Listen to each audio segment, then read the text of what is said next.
So, last time, after having completed the job with um, Mr. Cole, you had gone back to the inn and gotten yourselves a long rest, a long overdue long rest.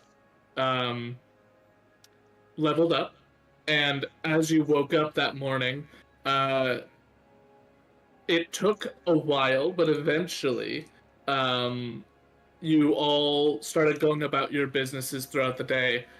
Specifically, Yotev, as you came down, um, you got a letter that had been sent from your son, Vincent, specifically asking if you could meet alone without the rest of your party there to go over the conversation that had happened before and get some things sort of settled between the two of you.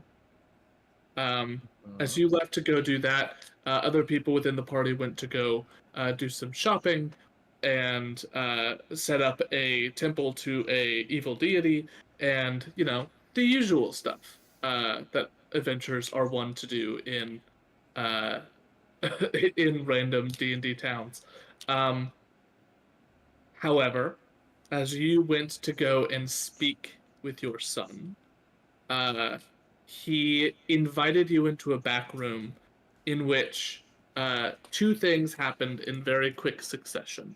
An arcane lock shielded the door behind you to prevent you from leaving, and a silent spell filled the room, preventing you from speaking or yelling for help.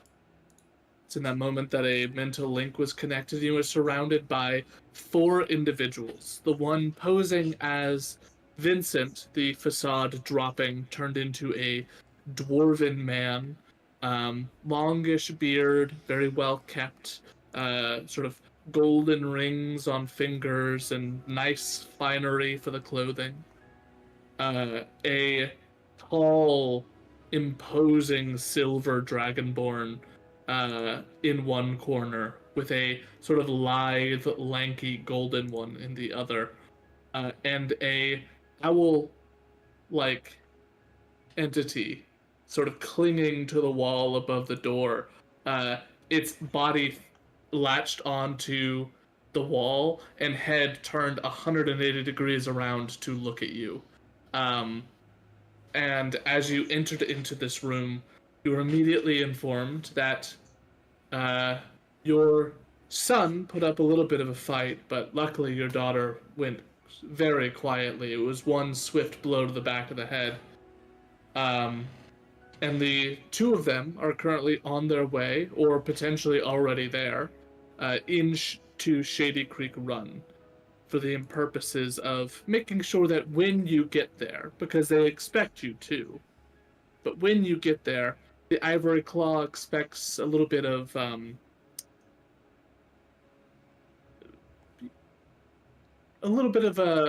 more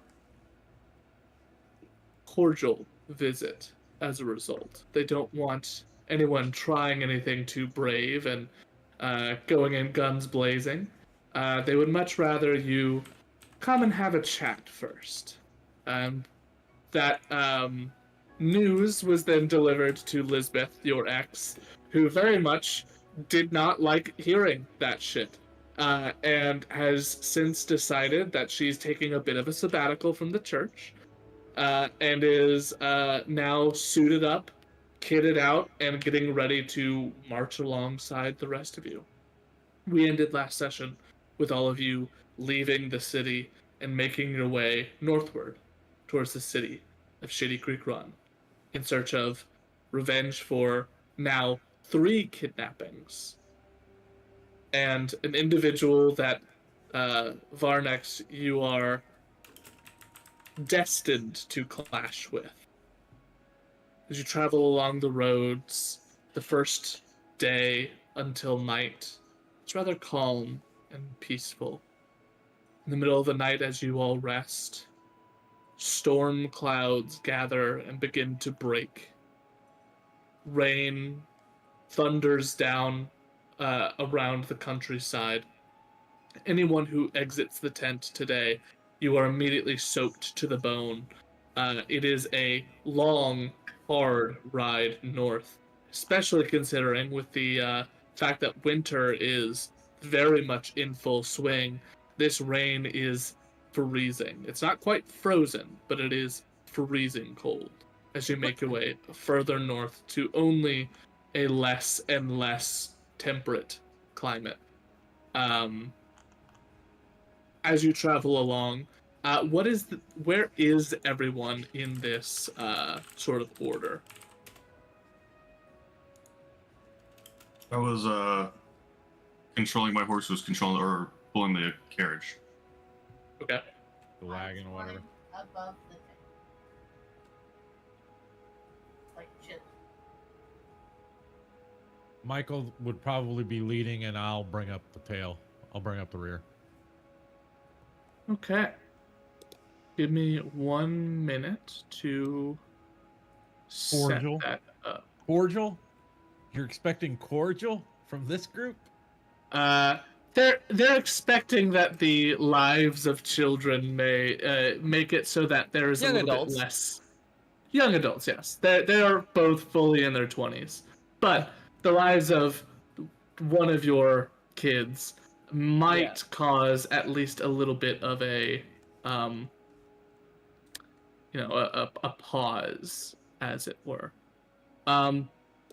If I can get everyone to please make perception checks. Anyone who is out and about outside of the tent. Oh, no. Oh, well, I don't see shit. Oh, shit. First nat one of the game. I should have rolled that. 27. All right. Jesus, Um, not doing things.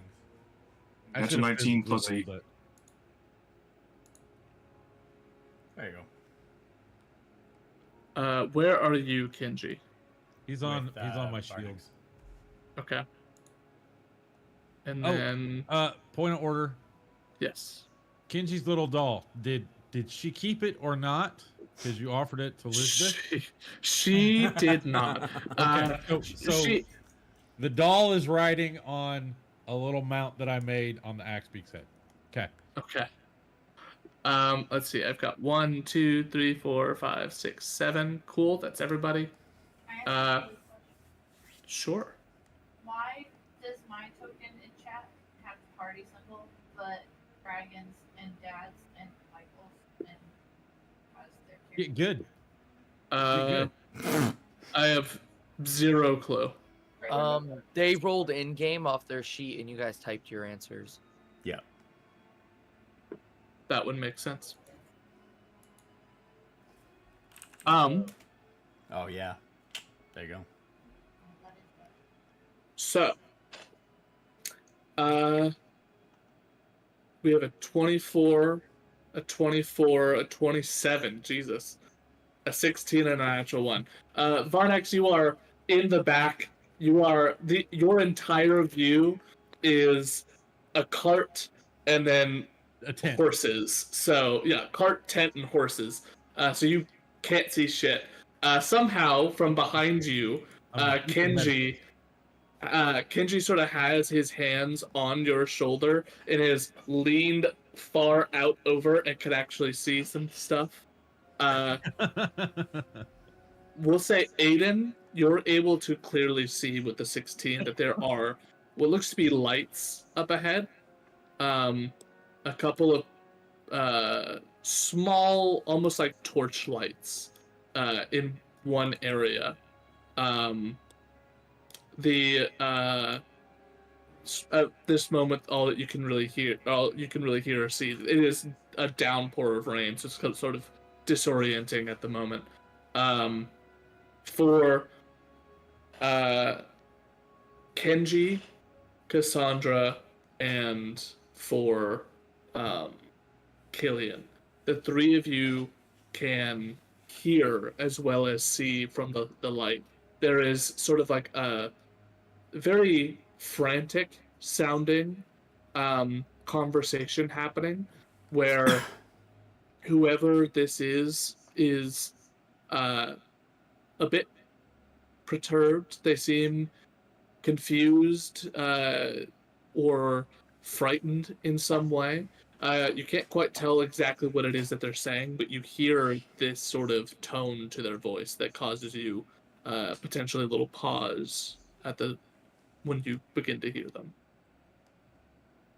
Can we tell if these look like average citizens or like militant? With your perception, you're able to see that one definitely looks like a not militant, but like more like an outdoorsman. Clearly, whoever they are trained in some capacity, and they do seem to have like short swords, and they currently have a longbow out with an arrow like fully not like drawn but knocked.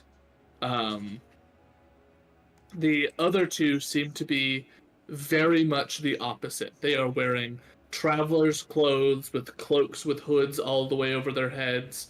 They are holding, both of them are the ones holding torches, and they seem to be like almost from their body language, and especially with the context of what you're hearing, they look to be like almost trying to be back to back, holding the light out in front of them to try to see something. With the rain pouring down, it is not pitch black, but it is effectively like you have no sight.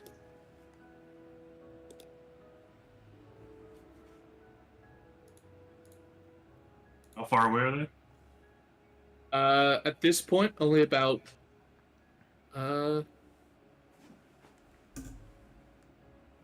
they're probably a good 80 feet to 100 feet out from Aiden, who's in the lead of this. But you guys are kind of hidden behind some trees, as there's like this small collection of trees to one side of the road that you're coming up across, so you're not necessarily being seen by them at this moment.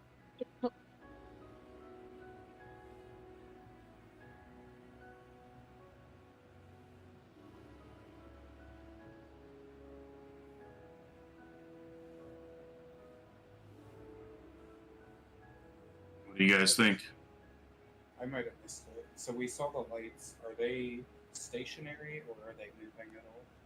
They seem to be stationary. You see that the two like very commoner looking ones are holding the lights out like searching for something, and the one that does look like they have some level of training as their like bow out arrow knocked and is scanning as well. It looks to be like they are looking for something out in the dark, as if something is somewhat concerning or like potentially out there that they are afraid of.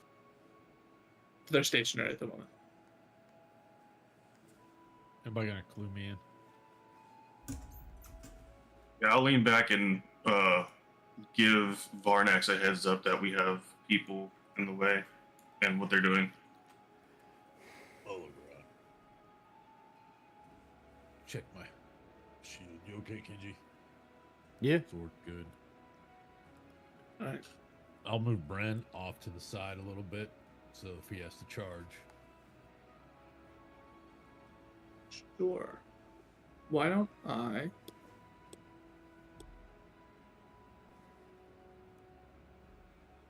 go ahead and show... I wish we could make this character sheet smaller or move the map over.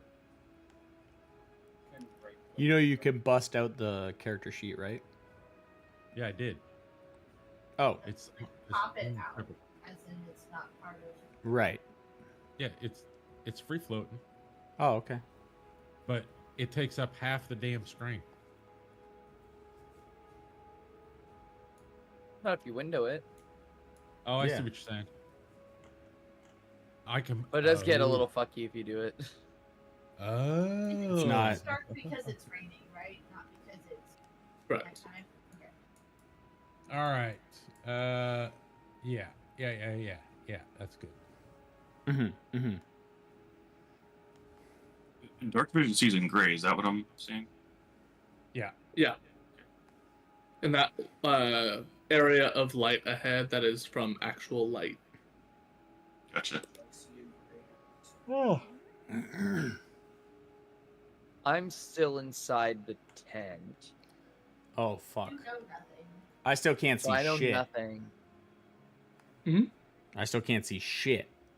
Mm-hmm. Great. You guys want to stop the cart a little bit back, so if something happens, the cart's back? Yeah.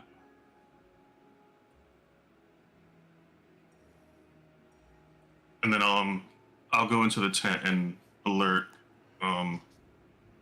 Yotev and his ex-wife. Elizabeth.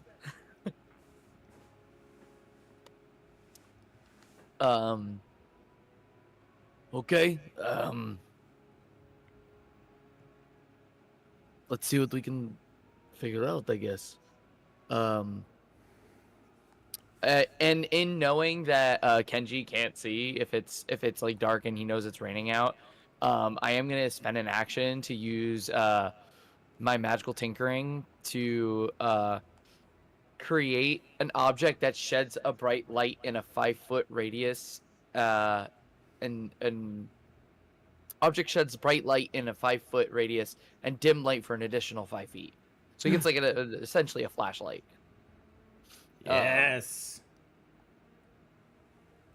There's like a little tube or something that's like that on my workshop that I grabbed and.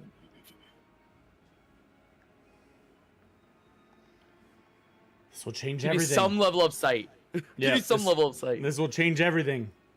All right. It's not a lot, but it helps, you know. Is the road that they're on like the one that we're trying to take? It was, yes.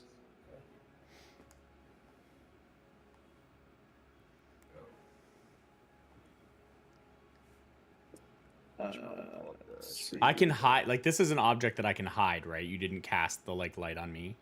No. I put it on an object, so it's like you have a flashlight. It's Okay. a magical tinkering object. So it's on Kenji? He has the item, but it's a magical tinkering Yeah. on an Yeah. But object. but okay. So Yeah, I yeah. need to update Kenji's, not you. Yes. Yes. I'm not blind anymore. I can see. Yeah, I made it to pass the You Kenji. can see. You can Because see I know he me can't see. and the horse. Oh shit. My worldview has changed. you have sight. Yeah, I can actually see and do things. Do you That's want crazy. me? I'm so proud of you. Do you want me to go and kill them We don't now that I can see in the dark? Do you want me to go and see like what we No. can see? stay where you're at. Let's go see what's going on. Just don't move. We'll use you as a surprise tactic. So we're wanting to like go talk to them and see what's happening. Yeah. That's my guess. I'll ride up to you. I'm gonna.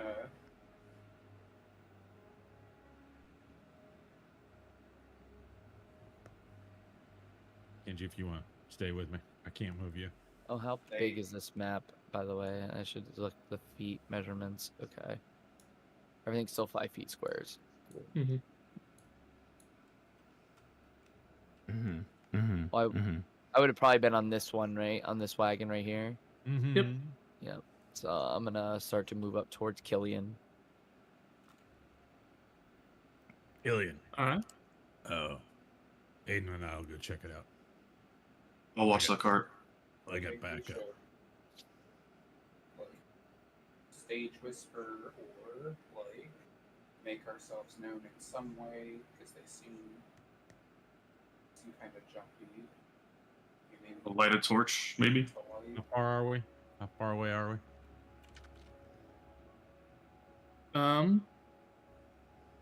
You're about 65 feet out. All right.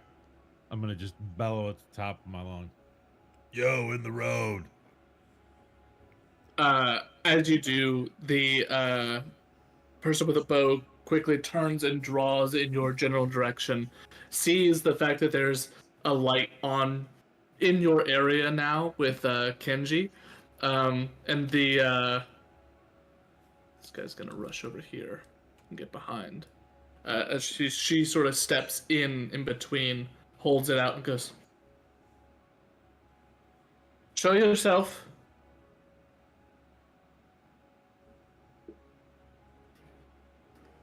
I'll produce one. What's the light on that? 2020.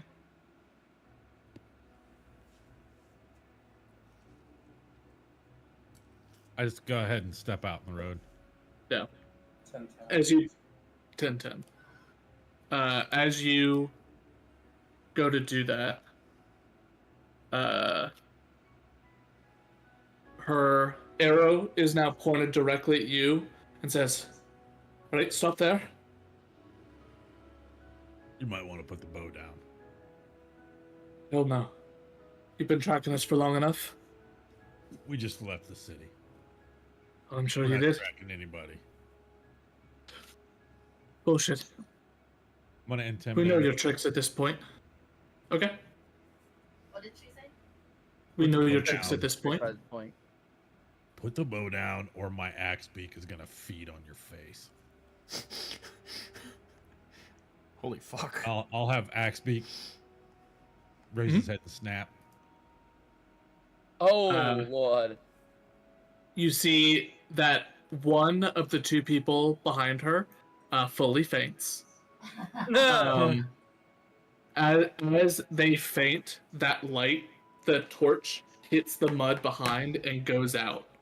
You see she, for a moment, like, as the axe beak rears up, sort of flinches back, sees that person fall, and immediately, like, curses under her breath as the light that they've been holding on to is now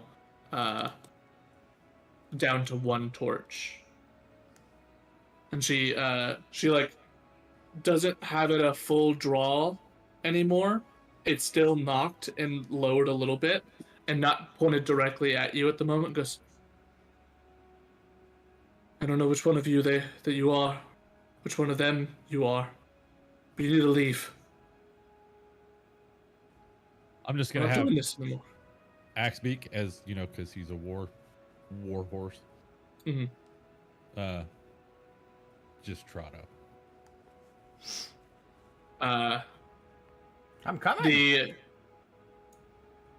As you get in close, the one that's awake now kind of goes over, leans down, is like trying to wake them up, the other person frantically, like one hand on torch, the other one like trying to shake them up, and goes, "I said that's enough." I really don't know who you think you are. However, we're not after you. We're not looking for you. We're just going down the road. You just so happened to come right after they attacked. Am I supposed to believe that? Well, had I attacked you, we wouldn't be having this conversation. In Varnex's head, I will say, try and figure out what attacked them. I'll get there. As So you what attacked you? as you mentally relay that and you ask this question, there's a loud howl that comes sort of rolling through the night, masked by some of these loud cracks of thunder. And the moment that it does, all the fear that they had of you shifts to something else. And she fully whips around in the direction of that howl and has her bow back out, sort of scanning the edge of her dark vision and the edge of the light. After hearing the howl, I'm gonna manifest my echo. Okay. All right. Aiden, come up. Get the others. Yeah, I'll tell the others to come up. I'm gonna. But I'm gonna just not on the horse.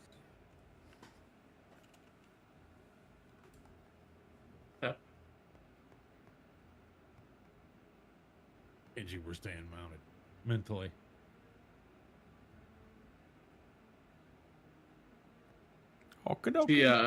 She sees the sheer number of you and goes a bit pale And as you all begin to sort of filter in to the light and get more and more of you are actually visible now to her at the edge of her dark vision, she just goes, "You're what? The bear? The tiger? Which one?" I have no idea what the fuck you're talking Travelers. about. Not even related to bears or tigers. Is this a tree? Yep. Can I just fly over the tree and be like, he's a dragon! Clearly. It's like be above the tree. It's not what he is now. It's what he turns into. He doesn't Go on. shapeshift? I'm all dragon, lady. Listen, if that's right, and at this point, you hear a cry of pain as the individual in the back gets shot with an arrow. It is sticking. It has gone in through the back of their cloak. It is now poking out the front of their shoulder, and they double over and pass out as well. That their second light goes out. Like, see, we're not attacking you. Clear traveling. I see where that arrow came from. Yeah. It pierced their back, so it was behind Looking them from in some behind way. them. I'm going to go ahead and so let's start by rolling a bit of initiative, if we could. Okay. Yay, let me initiative see on the if I can rules, new figure out sheet. how to do that. Yeah, it's. Where's it at? Oh, it's on the left Should of be, the yeah, far top tab. left. Terrible. Oh, there it is. Woo! That's not too bad. Yotev is ready. This man jacked up and ready to go. Oh, Aiden is always faster. Just by a hair. It's fair. He is a ranger.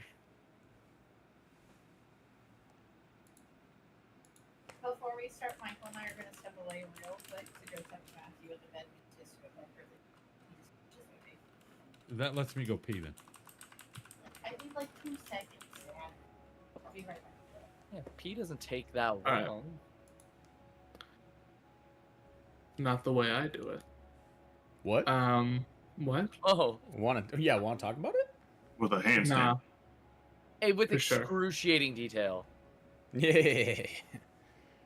I mean, I got the time to give excruciating detail now. Yeah. Especially since Aiden is first in the initiative. Did you Yeah. put my echo out? Because I can't see him. I did not. Let me. Boop boop. Little buddy. Can we see anything at this point, or no? It's still like far out. Do you see anything in your dark vision? No, no. I just wasn't sure if you had propped anything in yet. Oh, that's in. Okay. So how's everybody's week going? Very good. Excellent. Very good.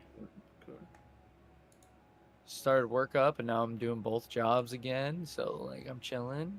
Sick, sick. Yeah. Made a new D&D character for another little campaign, and he's cool and scary. I'm sorry for the timing. All good. We're just driving early, so he has to go to bed early tomorrow. Or tonight. Chilling. Aiden Conley, you are up first. Oh boy. Okay.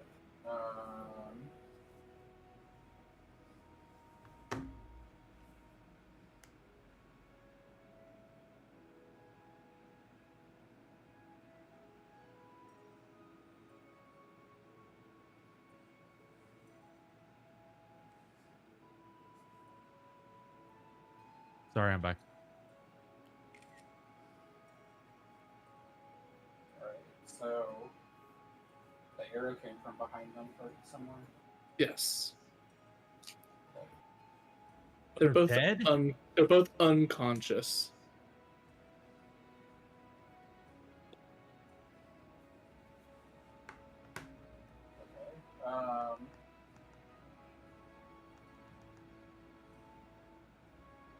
only show people who are in the light. I am extinguish light.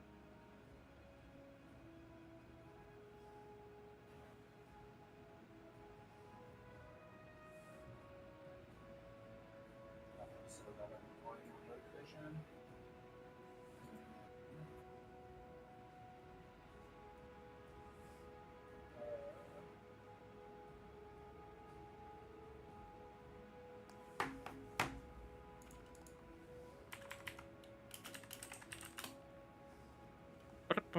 Boom.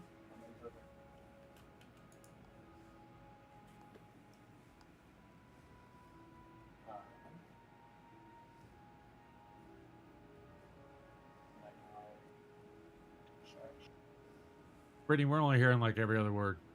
Yeah. I'm gonna move over here and take a dash action. Before I moved, I wanted to extinguish my light because I've only Okay. seen them attack the people while they're in the light. 0, 0. And then I'll Yes. dash and move up here. And I don't see anything. I don't think I have a bonus action right now, so I will be done. Alright, Yotev. Yeah. Which of these people are still standing? Just the one full head picture? Yes. Alright, cool. The other two are unconscious and prone.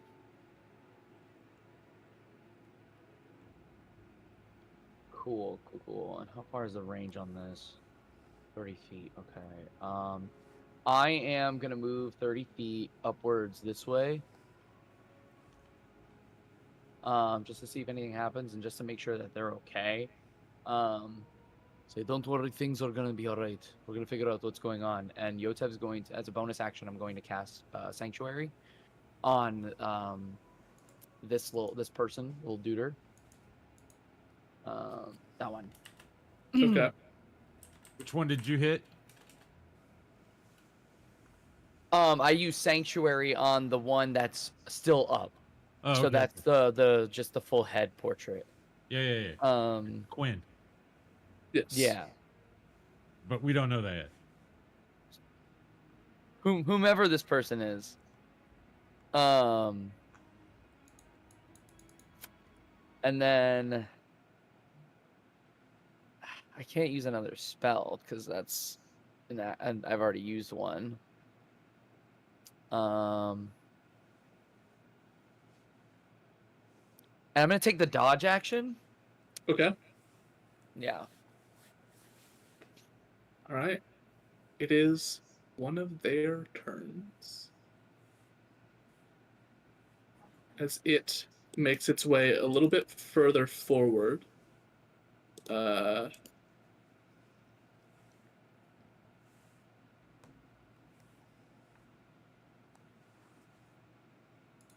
Should now be within sight of you, Aiden.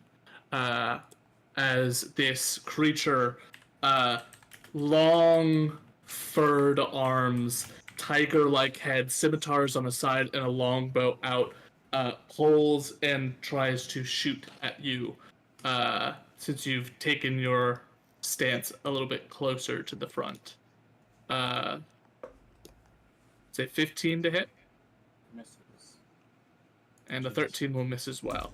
As it shoots twice in your direction, it sort of takes in the fact that you are definitely new, and it's going to move back.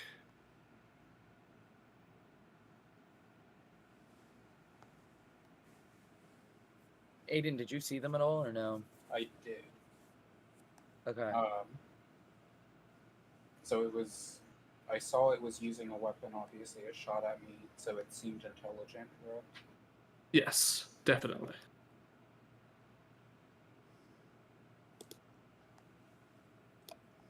All right, let me pop. Would I have open- been able to kind of yell out that there's some sort of like tiger person? Yeah. Tiger person. Tiger claw.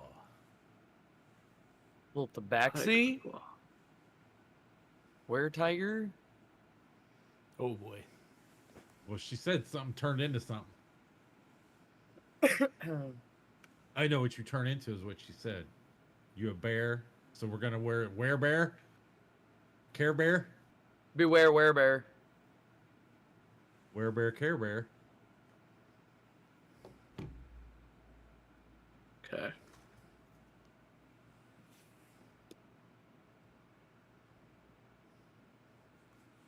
This guy has.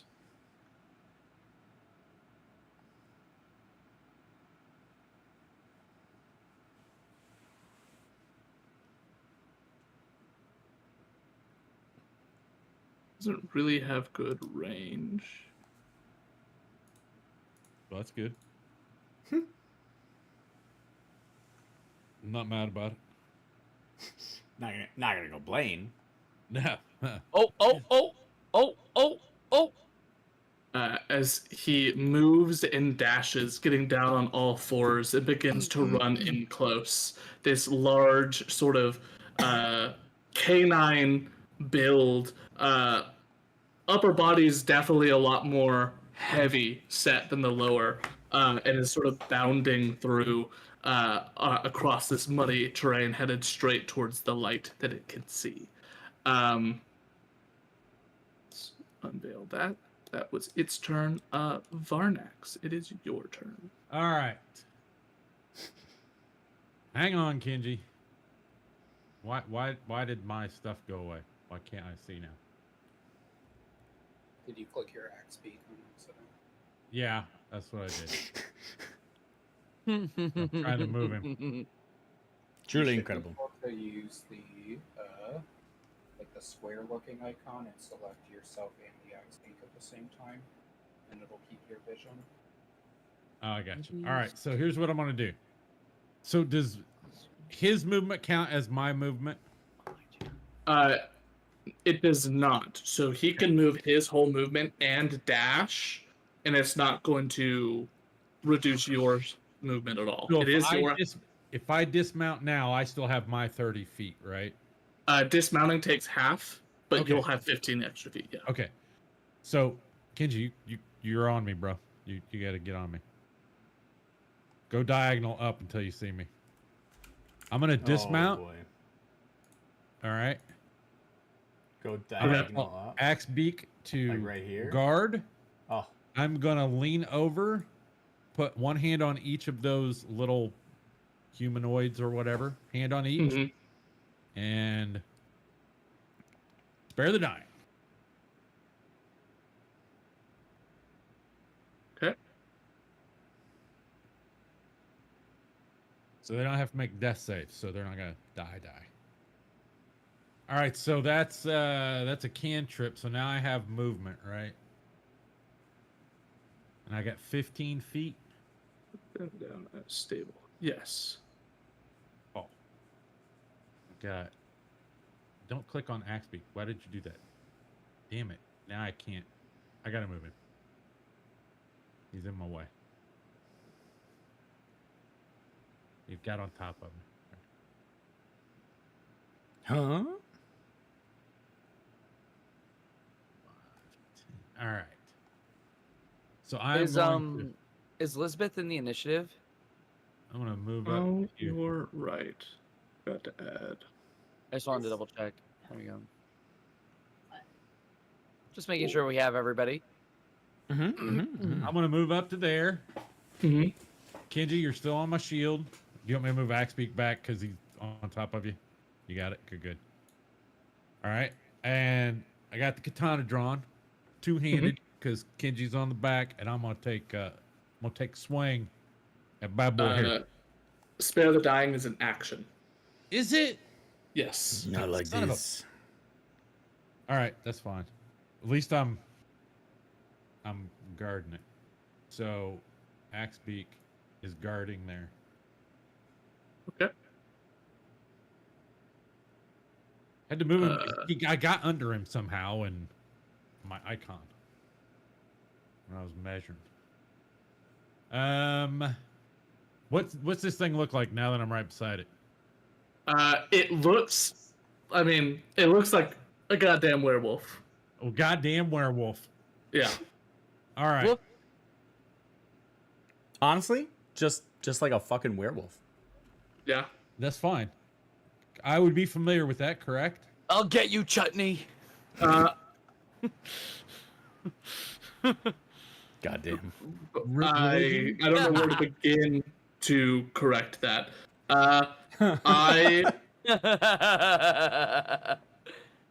I'd say either Arcana or History, probably. Okay. Then I will make an. You tell me which you want me to roll. Let's do History. History gets +2. Oh, 18 plus 2 is a dirty 20. Which one? You've definitely heard of lycanthropes before, and you're familiar with werewolves enough to know general lore about them. There may be lycanthropes that you have not heard of, but for the most part, you would be familiar with the different kinds of lycanthropes.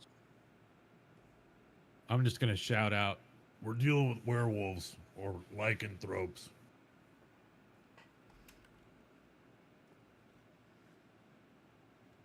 And I will end my turn. All right.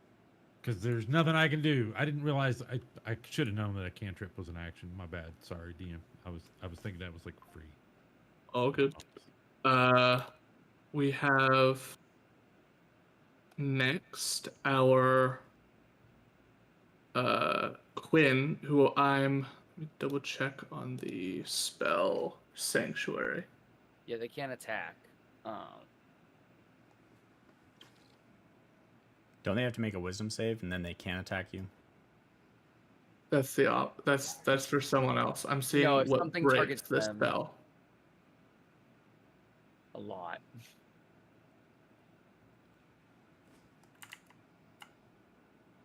Cast a spell that affects an enemy or deals damage to another creature. So it can still do something. Yes. It just can't affect a creature. So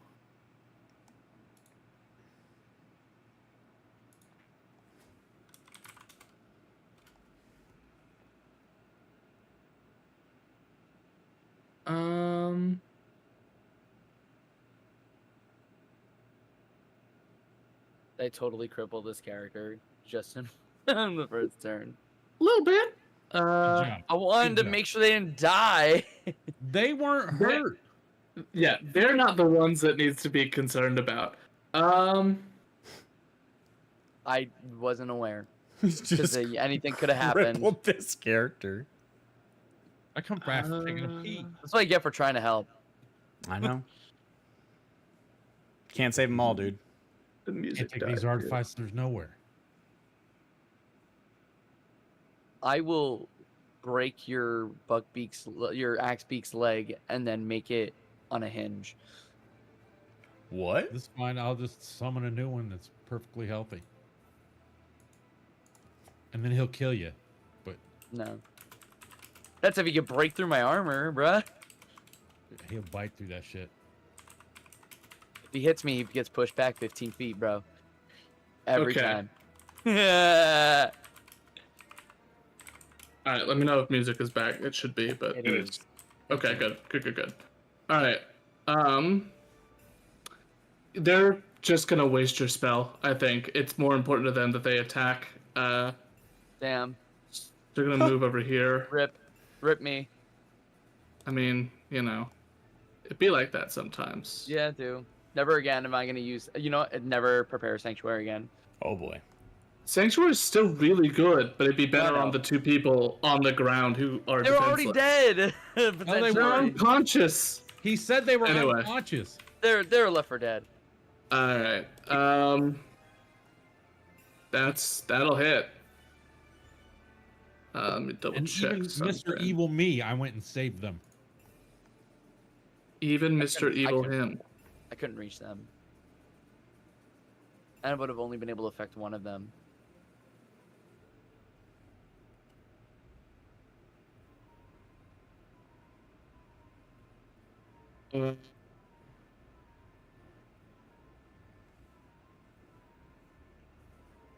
First one will hit, second will miss. As the arrow hits Varnex and Kinji, you watch the arrow sinks in about an inch, and then slowly it like falls out, and there is no wound left behind. Is it's silver or it's not magical?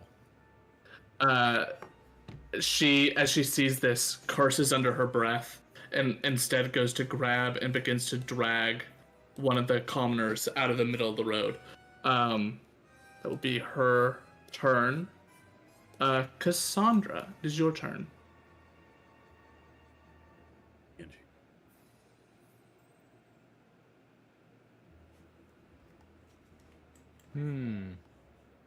I mean, I guess I just want to knock the shit out of somebody. This It's one's the Cassandra. Oh, well. Okay. We're gonna do the thing that Brittany loves to do the most. Moonbeam? And we're gonna moonbeam the werewolf. I'm real excited because I've not ever got to do that. Okay, I would think that the moonbeam would not affect a werewolf because the moon controls werewolves in legend. It literally does things. It empowers the werewolf. You're breaking up now too. I'm gonna cast it at third level. Okay. We got to figure out your mic because I cast it. awful. All right. Did it pass the Constitution? It'll be when it starts its turn, yeah. That's an action. And I believe you start to give off light, correct?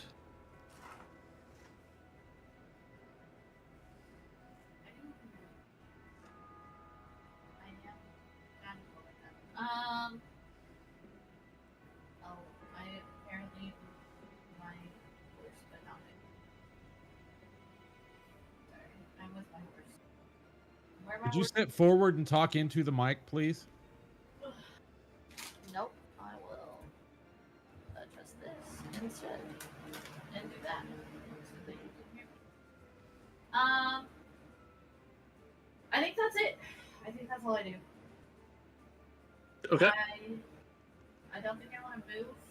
I don't think I need to. And that's my action. I don't have any bonus actions. So yeah, that's it. Okay.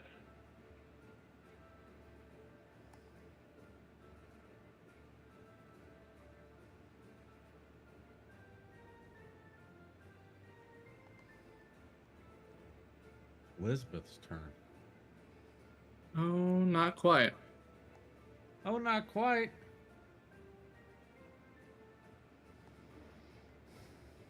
Oh, the werewolf is the were-tiger and the werewolf went. I got you. I got you. You got more coming in. Let's see. There's a biter. Remember? The werebear. I want the There's a big one. bear. 60. Let's go. With a move and dash, this large half bear, half man starts barreling through and will make his way there with a dash. Is this a tree or a stump? It's a signpost. Signpost. Got it. Neither. How dare you? All right. Lisbeth. It's all gray. Can't see. Yeah, it's Miss Cleric. Let's see you do work, girl. Oh my god. Oh my god. I'm gonna This is fall in not love gonna all be over weird. again. This is not gonna be weird or uncomfortable in any way. Let's see. She'll be great. We need you to roll good here and bad there. So you got to put a switch on Okay. it. I got this. I Has could. Yotev ever let or- you down in combat? I'm not talking about you. I'm talking about Lisbeth and the DM Oh. rolling for Lisbeth. Oh yeah, no, real. Amazing for Lisbeth. Meh. Mediocre for the wares. Valid.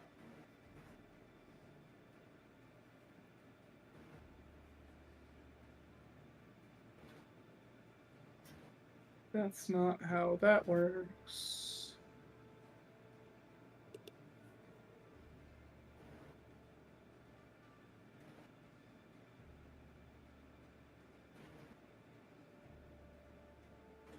Okay, so she'll have to do a guiding bolt for the first one. She'll go after, who can she see at the moment? She can see the bear and the wolf. She'll go after the wolf.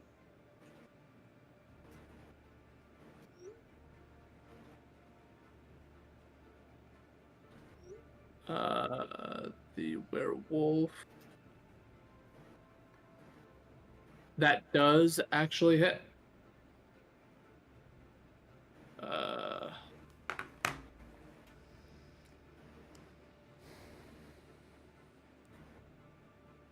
Okay, so that's.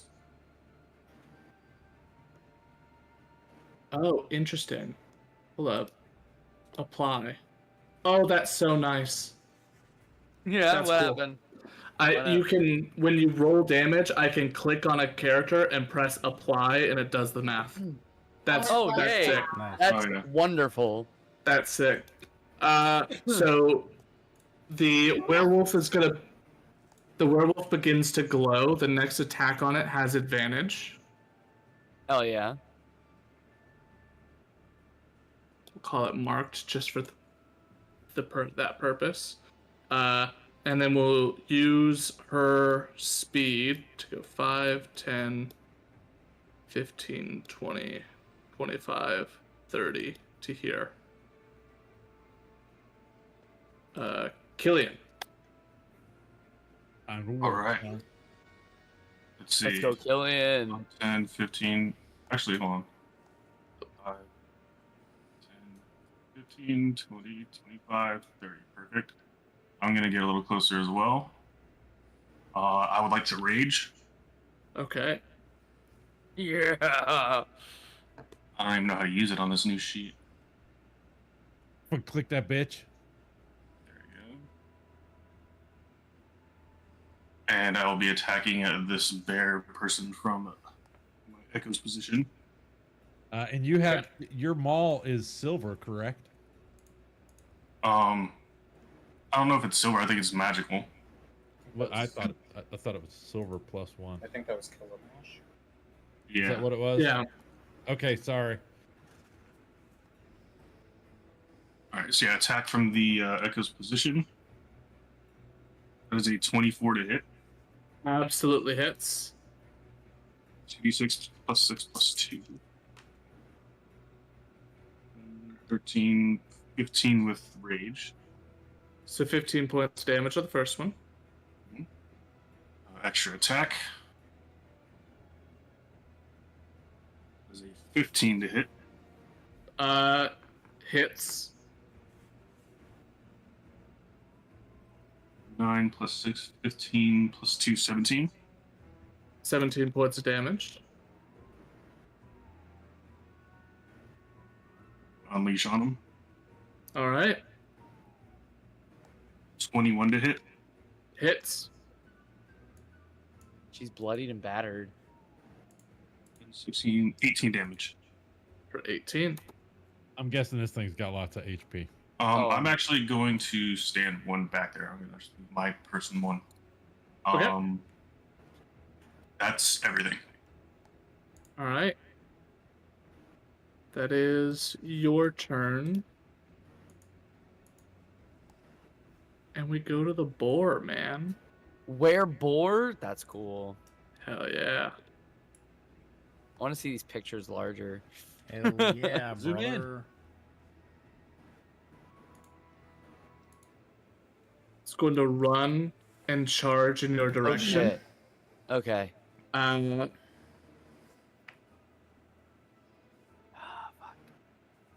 I charge in your general direction. So we know there's at least 4 of them. Yes. Because there's the tiger, the wolf, the boar, and the bear. Kenji. Yes.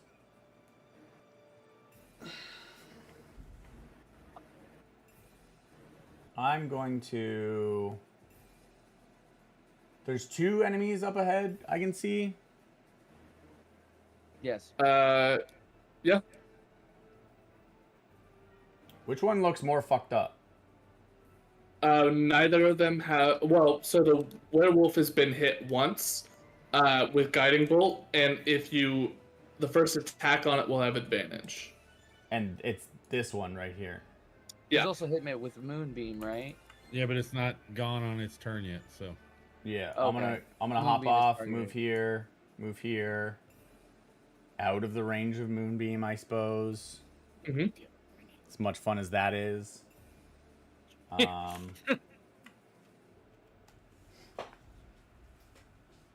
found out how much not fun that is. Make some room in here, guys. Gotta roll the fuck up this thing. That's not good. Chill out, phone.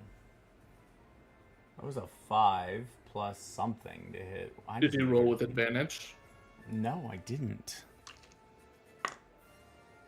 It's an 18.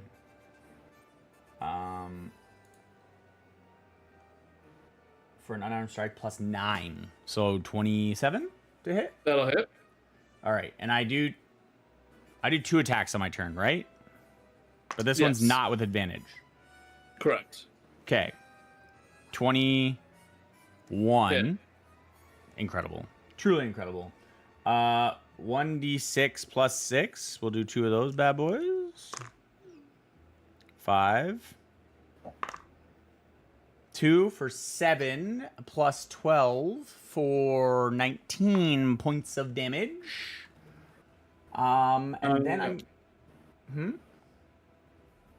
So, I think That's I'm what I was waiting magical. on. No, I think my fists are magical. that's what I'm about to ask. Yeah, I think I just got it on 7. Yeah, your unarmed strikes count as magical for the purpose of overcoming resistance and immunity on key empowered strikes. Good, good, good. Oh, Good, dude, good. I'm not just gonna casually hit things without I thought you actually were, doing and damage. it was just gonna be like bouncing off. You're Just gonna be making standing there going, sure. You This know? isn't Kia, above, You're We're just level giving it- 7 you're just giving now, it a nice baby. massage. above board. This isn't my first encounter with a werewolf. Okay. All I'm saying. I know what I'm dealing with here. Don't worry, we're good. Making sure. Yeah, I'm gonna channel my key, and I'm gonna use a key point for some Yep. stunning strikes. 14 plus 9, and 11 plus 9. What are you rolling for? Hitting him again. Stunning strikes, or not stunning strikes. The flurry of blows. Okay, I was about to say, you don't roll for stunning strike. I roll for stunning strike. Yeah. Yeah. So what were your hits? 14 and 11 plus 9 on both. Yeah, So does both a 20 hit? Okay, cool. Yeah. Don't worry, dude. You'll be rolling. Five. Both 11 on each, so 22 on each. Roll the first time. Your save is a... I don't know what the save is. Features. Stunning. 16. Con? Con Con save? Yeah. Success. Can I use a lucky to force him to reroll? What's the wording on lucky? You have 3 whenever you make an attack roll, an ability check, or a saving throw, or when an attack roll is made against you, you can spend 1 to reroll. That's why I didn't know, because of the saving throw. Don't know. Yeah. All right. Well, fuck me. Well, make another one then. All right. That one fails. Incredible. I just need you to stay right here for a second. All right. They are stunned. Incredible. All right. We go to Aiden, top of the round. Okay. I'm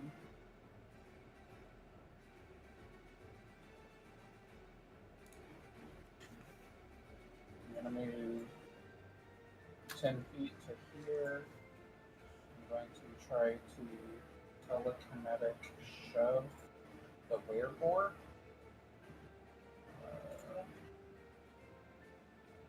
Okay. This is strength save? Yep. Oh, you're pushing him into Moonbeam? I Wait, fuck. wait. So if he gets pushed into it, he takes the damage then. At the 'cause start of he- his turn. No, he moved into it, right? I thought that was immediate. It succeeds anyway. Okay, Let's that go. was good. That's was a great good, that was plan, but also fuck you. It was a really I good don't plan. want it. You know He what? doesn't want us to keep pushing enemies around again like we did in the last encounter. Yeah, I got rough, man. Yeah. I gotta look out for me sometimes, alright? Alright, then I'm gonna use the rest of my movement Let's to go. go this way.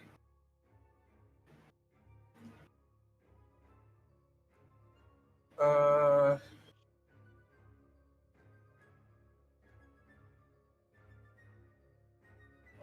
Um.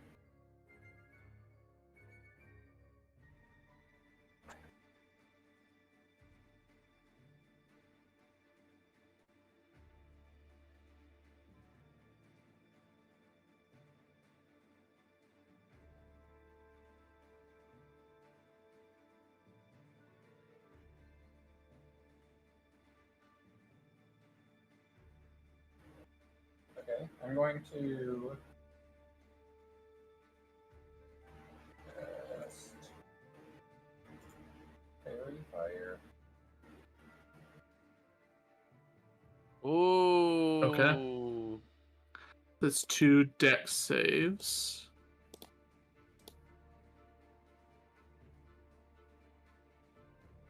Which ones are you hitting with the fairy fire? The boar and the bull. They both succeeded, though. Let's go. The one, I think the one automatically fails because it's stunned, no? That's a good question. I mean, stunning strike is like I mean, the double inability check. to move. Automatically fails strength and dex saves. So that is gonna be So they were these. The werebore what's was a the one good that I was attacking, condition right? For you. It was the wolf.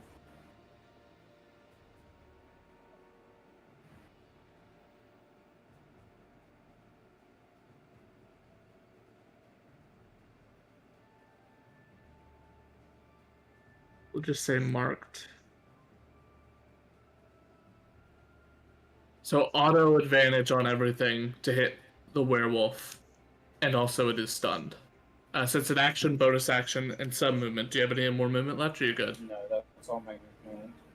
And I don't know if it's relevant, but the werewolf will also be emitting light 10 foot then. It might. Just 10 dem. Yeah, All right, there you go.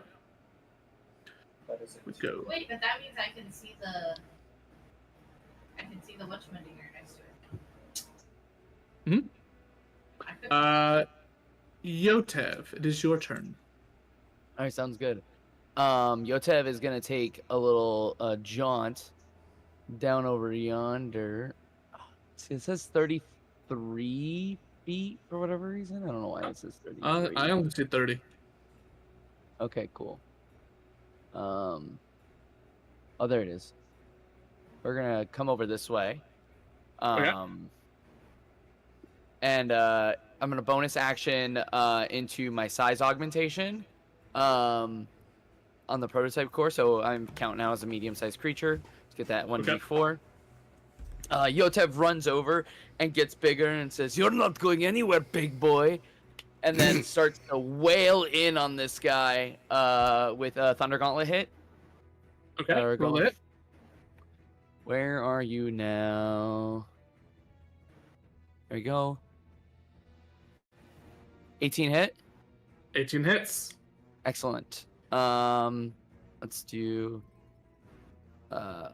damage for 10 plus 1d4 for the size augment, and then I'm gonna extra attack. Thunder Gauntlets again. 12 still hits. 12 hits. Yeah. Crazy. For damage, 9 plus 1 for a total, is that 23? All right. You just start exploding with these gauntlets at it. Yeah. All right. That is your action and bonus action. And full movement. All That's right. my turn. We go to the were-tiger. The were-tiger does not like that you can see it. It's also stunned, and it just started its turn in Moonbeam. That is the werewolf. Oh. We got a lot of these bitches, so. Oh, the Oh yeah, right. no. There's one way up to the top that we can't see currently. I forgot. I'm sorry. I'm sorry. Yeah, no, you're good. You're good. You can't. It's gonna move over. Sorry, everyone but Aiden can't see. Yeah. It's actually not going to focus on you, Aiden. It's going to do what its job was. And so it's going to turn its attention on the two creatures that cannot see it. As a result, it will have advantage on these shots. It's going to go for... Let's go for Varnex. Okay.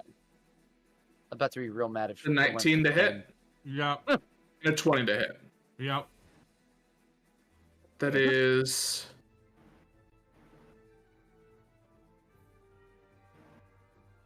Oh, 4.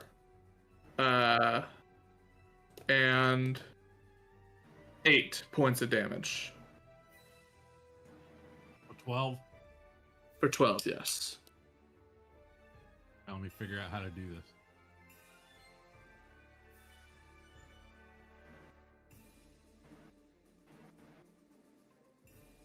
And after its turn is the werewolf, who is, I mean, let's be honest, fucked. So...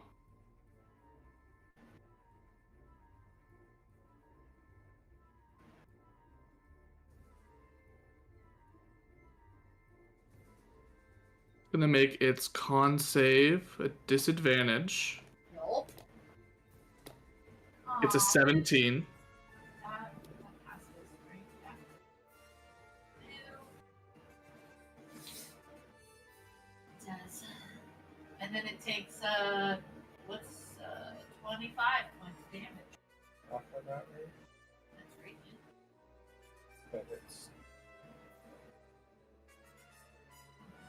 Is 25 total? Yeah. So 12. All right. And that is its entire turn. As it just sits there and takes damage. Varnex, it is your turn.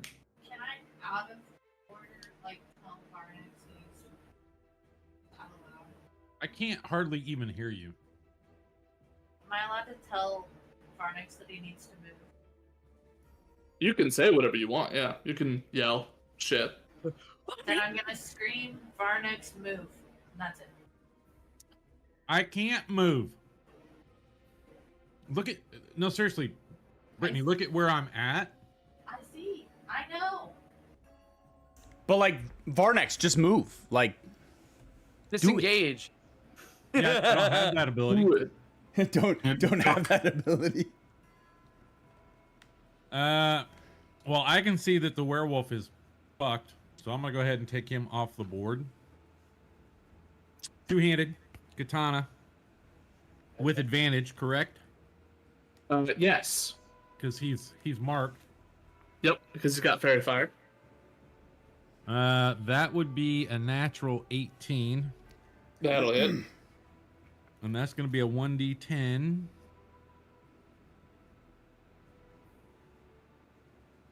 I didn't crit. Oh, hang on. No, that's not true. So I hit. What spell book? Let's do.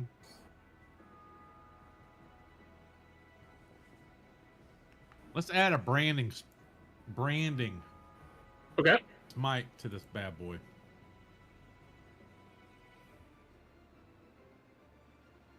No, that's not what I wanted to do, right? No, that's not. What's the one that adds? Is it Divine Smite? Yes, No. Divine Smite does 2d8.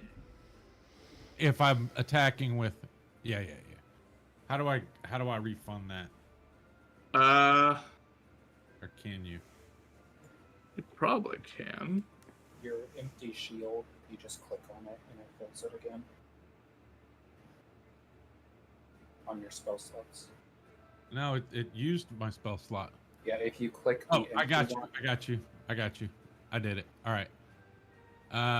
Then Divine Smite. We'll do that.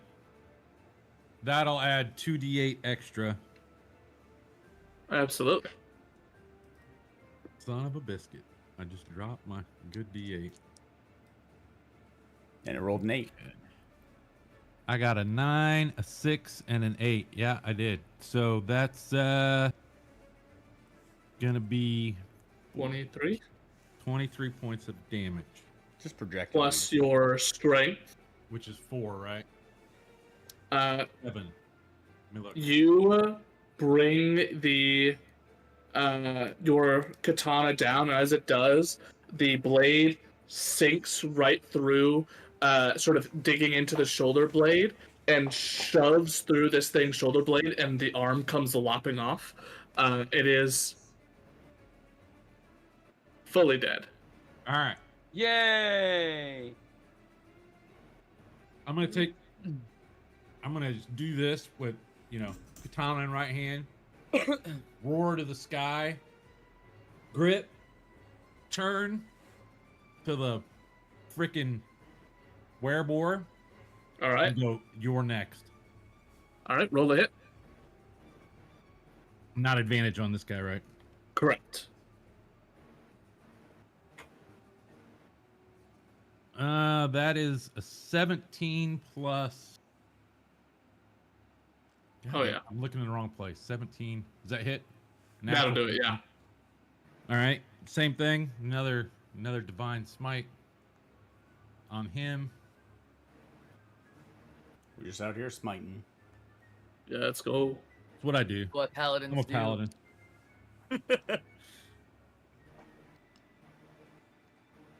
That's 19 plus 4, 19, 20, 22, 23 points of damage to the werebore.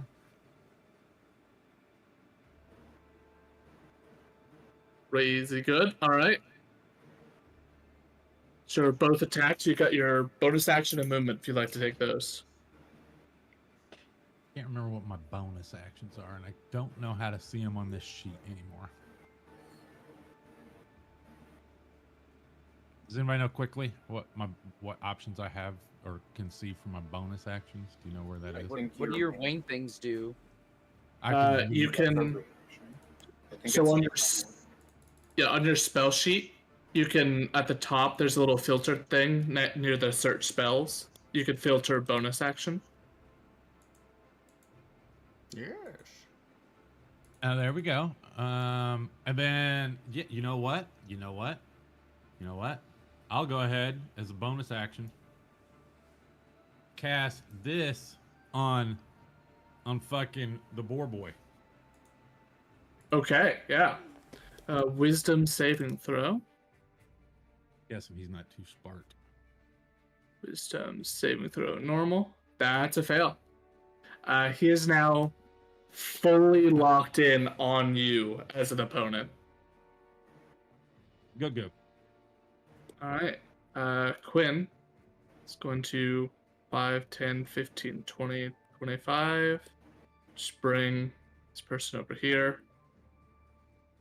And that is their movement in action. Cassandra.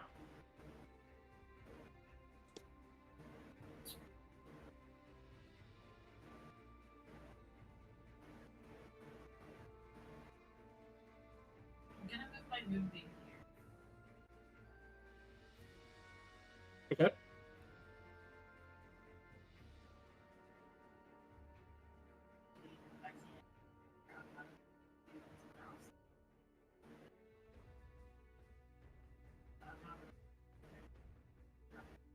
So I'm there. And,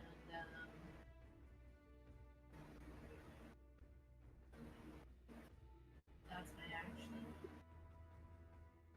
I can't do anything with the stars yet. So.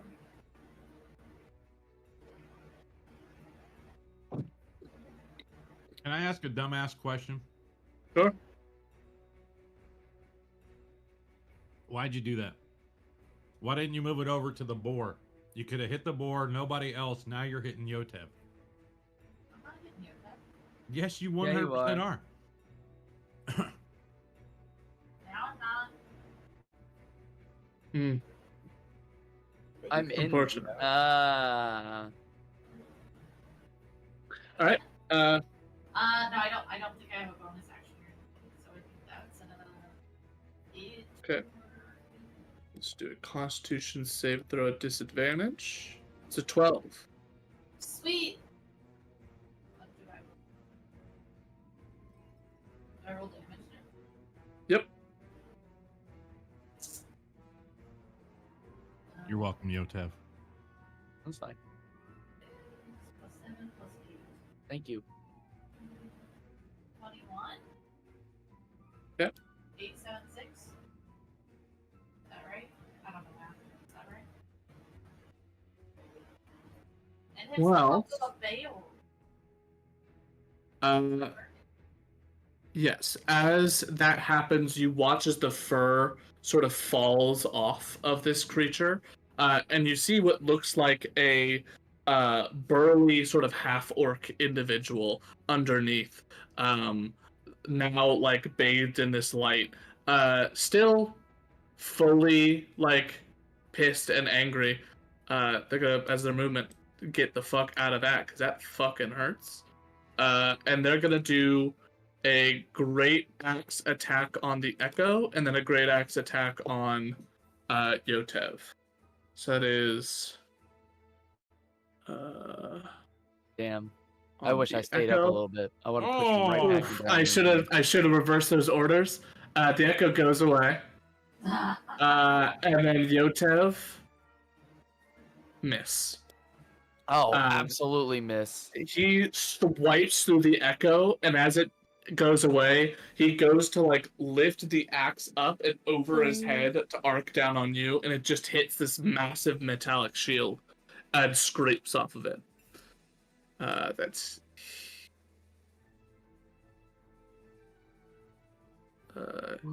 his turn. We go to Lisbeth. What did the werewolf turn into when we kill it? Werewolf sort of shrank back down, turned into a half elf. Half elf? Half orc? Okay. Halfling. Lisbeth takes out her hammer as a bonus action. She is going to cast Spirit Shroud. As she does, like, radiant light begins to pour around her in this small area. As it does, there's like this sort of ember-like aspect to it, as if like the ground around her has lit up like a forge, and there's like these embers now floating around in her space. That's her bonus action. She's gonna move here. Well, she's gonna be a little smart about it. She's gonna move there. Yeah! Yeah! And she's going I to like this fucker. try to beat the shit out of this man. Attack. Plus one Advantage. warhammer. Let's go! 20 to hit. And a 16, Yes! both will hit. So that is that, and then she gets an extra 2d8 from Spirit Shroud for an extra 7 radiant. So that's 9 9, 18, 25 points of damage. I All right. That is her turn. Killian, it is your turn. How does the person who's the werebear look like? Do they look hurt? The half-orc still. That's interesting. they're a little fucked up. Yeah, they honestly they look messed up, but they look like they're still standing. Of all of them, the werebear seems to have been the most like hardy of them all, and so while they have been harried a lot by you and Yotev and now Lisbeth, kind of seems sort of fine as well. Okay. Push him back into Moonbeam. I'm gonna move myself 15 feet here. Fucking surround him in there. He can't move. Manifest my echo for my bonus action. Hell yeah. Actually, I'll have him right there. Hell I'm gonna move another 15 feet to start getting towards my buddies in the north. And then I'm gonna go ahead and attack from the echo's position onto the werebear. Or the Got it. Was a 20 to hit. Absolutely, it's 8 plus 6, 14 plus 2 for rage is 16. 16 on the first one. I'll use my crusher feet to move him into the moonbeam. All right. Yeah. Still in range, okay. Extra attack on the werebear. 14 to hit. Hits. 7, 13 plus 2 is 15. 15 points.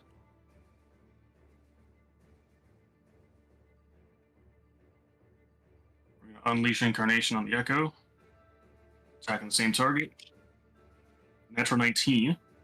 That'll hit. 9 plus 6, 15 plus 2, 17 damage. For 17 damage. I want this guy off the battlefield, so we're gonna go action surge. We're gonna do it all again. Fuck yeah. Hell yeah. Let's get him Whack. going. 30, 20 Hit. for 9 plus 6, 15 plus 2, 17 damage. 17 damage. Extra attack. Mm-hmm. Natural 9 for 18. Hit.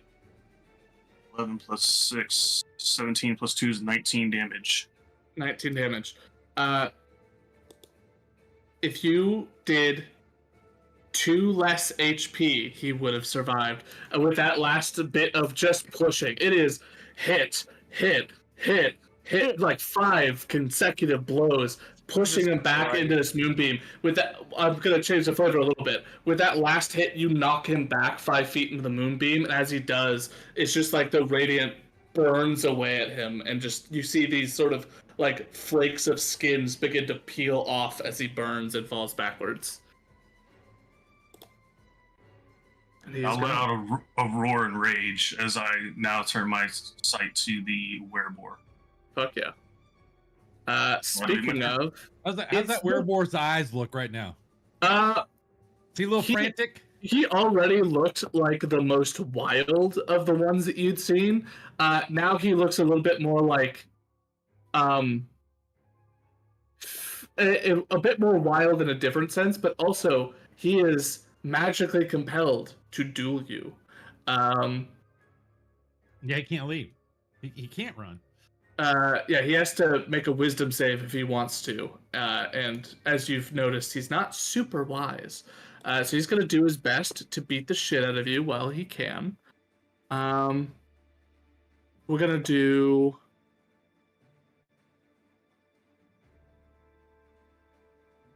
a tusk attack. Jesus. There we Christ. go. Crit for 25 points of damage. And I need you to make a Constitution saving throw.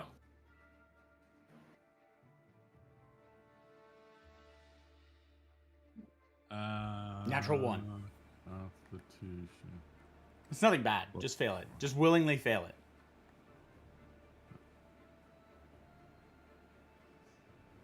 I got an 11. 7 plus 4. Okay. It should be. His 4. He's got his aura. Oh, yeah. 14. 15. 15, sorry.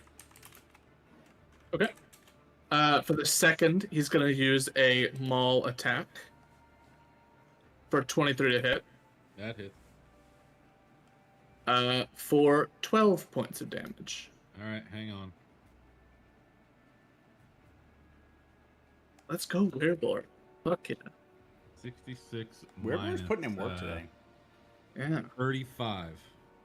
Just with the first, it is fully leaning down as far as he can and rips into your shoulder with one of these tusks. It catches underneath the like the shoulder pauldron and rips at it, and some of the straps come off. So the pauldron's now like hanging over the edge of your shoulder, this massive bleeding gash, and it comes around with the maul on the other side, and it crunches in to the plate on the side of your armor on the chest, and causes this massive indentation. He's just bashing with you with both his face and his maul. That is his turn. Fucking pissed now. Genji. I'd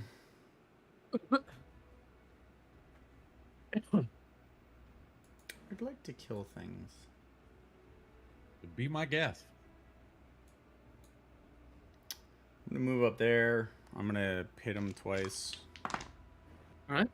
14 plus 9 and an 8 plus 9. So I guess the lowest is a 17 to hit. Both will hit. Okay, cool.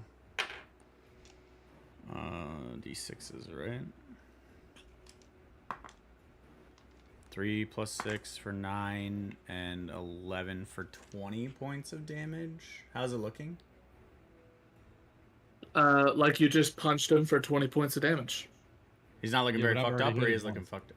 Like He got hit once, and then you hit him twice. He's not bleeding out, is all I'll say. Yeah. Okay, cool. Do I need to do Flurry of Blows to have a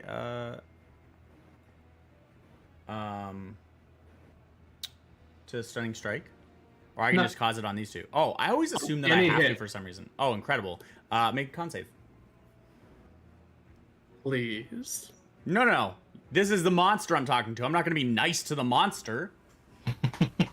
I'd be nice to you, Snooky, not the monster. 10. Incredible. So as you hit it, that second one sort of first in the gut, causing it to lean over. Second one's an uppercut right into the throat. And as it's sort of sitting there stunned, gasping for air, you've got two more, or you've got a bonus action you can take if you'd like to do that.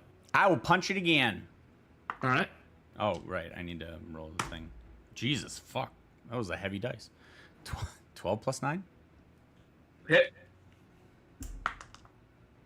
I don't think I add my plus to this, do I? For unarmed strikes? Or I guess I do. Maybe. Yeah, you still do. Oh, incredible. 9 points of damage. For 9 points of damage. Got it. You'll be my next friend. He is now stunned there. The compelled duel spell now ends as the two people have attacked him, but he fully cannot move, and so you feel pretty alright with that. Also, did you roll that third attack with advantage? Oh, no. Just see if you crit. No, it's the exact same number. Okay. Yeah. Aiden. Alright, I'm going to. Take out that fucking tiger. That Carol Baskins is a bitch. Who, Cast me? Firebolt on the Euro Tiger. Okay. Just sort of, that is a 12? That just hits. Right, then I'm going to Gathered Swarm to try to move it 15 feet this way. Ooh. Okay. What is that, a save? Strength save 15.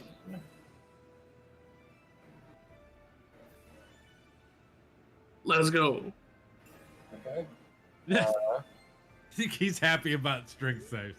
Yeah. We'll go strike save. For 15 points of damage. And then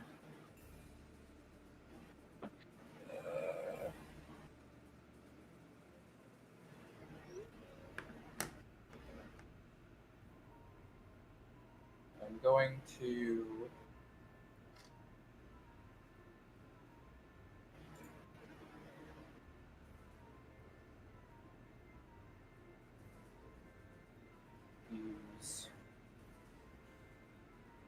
Flame Blade,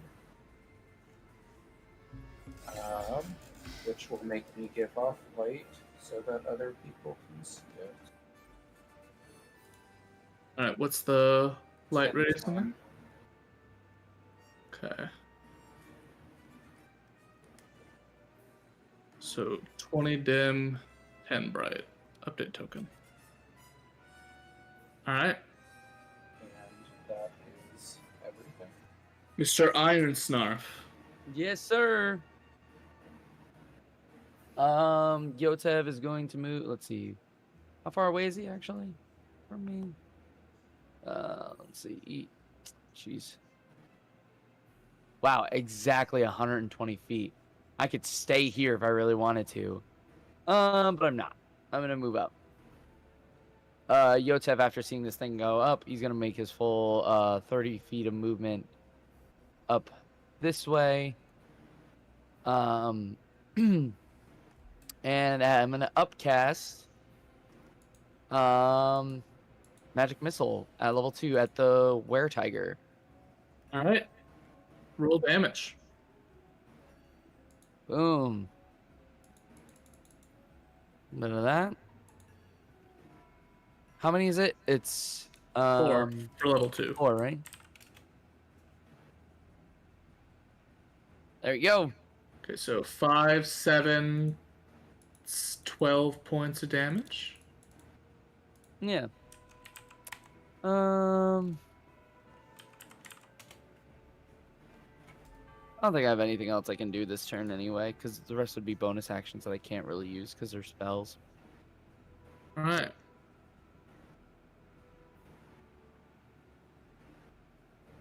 Gonna move 15 feet here.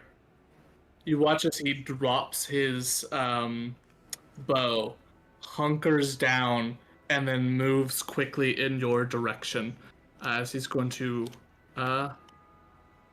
bum rush you. So he moves 15 feet directly towards you.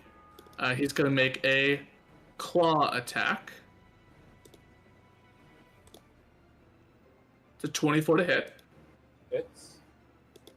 You need to calm down, Caleb. You need to calm down. 7 points of damage. And I need you to make a strength saving throw. As he has used his pounce ability. Pounce. Oh, it's so cute. How do I do something?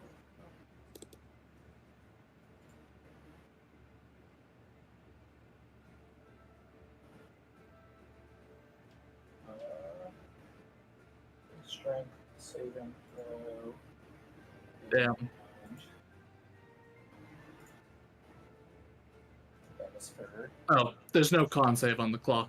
It's for the flame blade concentration. Oh, got it. Michael knows what he's doing. My bad. Except how to damage myself. You edit. It's gonna do a second claw attack, even though you weren't knocked down. Which will miss. So it sort of backs up, runs, and pounces on you with the force of its body almost taking you down, but you're able to move out of the way. It still allows it to claw at you, but the weight of the body does not land, and you don't get knocked over. That is its turn. Varnex. It would have been way more fitting had the were tiger been fighting me. Crouching tiger, hidden dragon, baby. Well, so would be great. The boar is stunned, correct? Yes, which So means I roll with advantage. Yes. Katana. We're looking for decapitation here. All right, let's go for it. Natural 17 plus That'll hit. things. I will just go ahead and do a regular. I was hoping to crit, but I didn't. We'll just do a regular 1d10. Oh, I get to reroll ones. Look at that. One. Come on. A 10. 10 points of damage. 14 points of damage. All right, 14 on your first hit. That was the first one. Here's the second one. That is oh, I didn't roll advantage.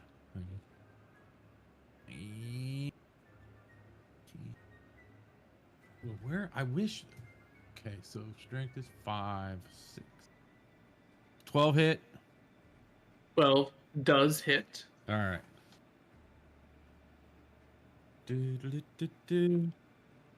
Ones and twos get to reroll. 9 points of damage. For 9 points of damage. 9, 10, 11, 12, 13. 13 For total. 13 points of damage. I keep forgetting to add the 4 in. So you go and strike, and boy, you're going for that neck. It is a thick neck. He has oh yeah. like some crazy looking shoulders. So you're hacking into it, and you're getting like massive gashes developed along his collarbone. And you've definitely broken one of his collarbones, but it's not gotten all the way through. Like the massive just boar neck that he's got. That's your. How does eyes look now? Because I know he's stunned, but he still has. It is bloodshot. You can actually sort of see where there's like the redness of like actual blood bursts in his face, and they are as bulging as possible as he's like gasping for breath and also now bleeding profusely from a gaping wound in the side of his neck. Boobard.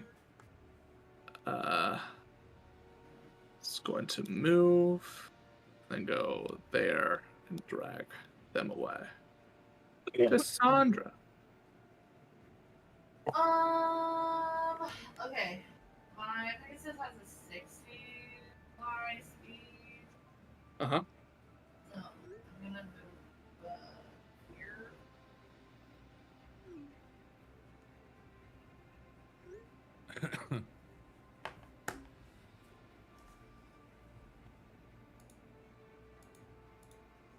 Okay.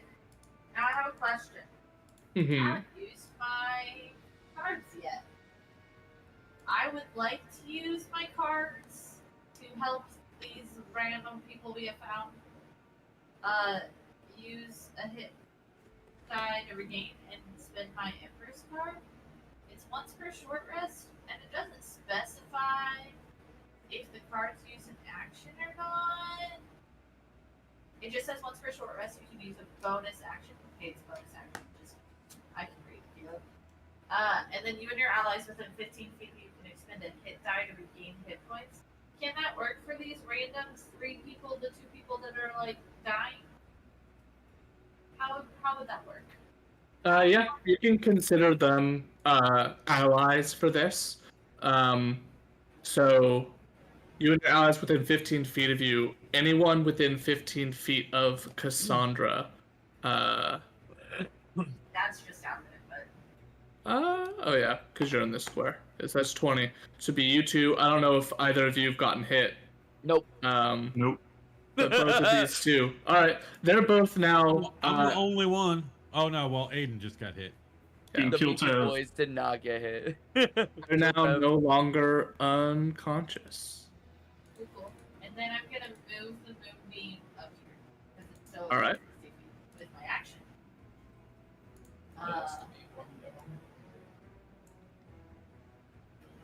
Probably should have put that on the tiger, but I can't. It can only move 60 feet. oh, Yeah, that's the only problem. I have to move it 60 feet, and I'll get there. Just think of it like a satellite laser, right? Like we can't just shoot this thing all over the place. We're ripping up the terrain, man. I can hit him from right here. That's I can do it.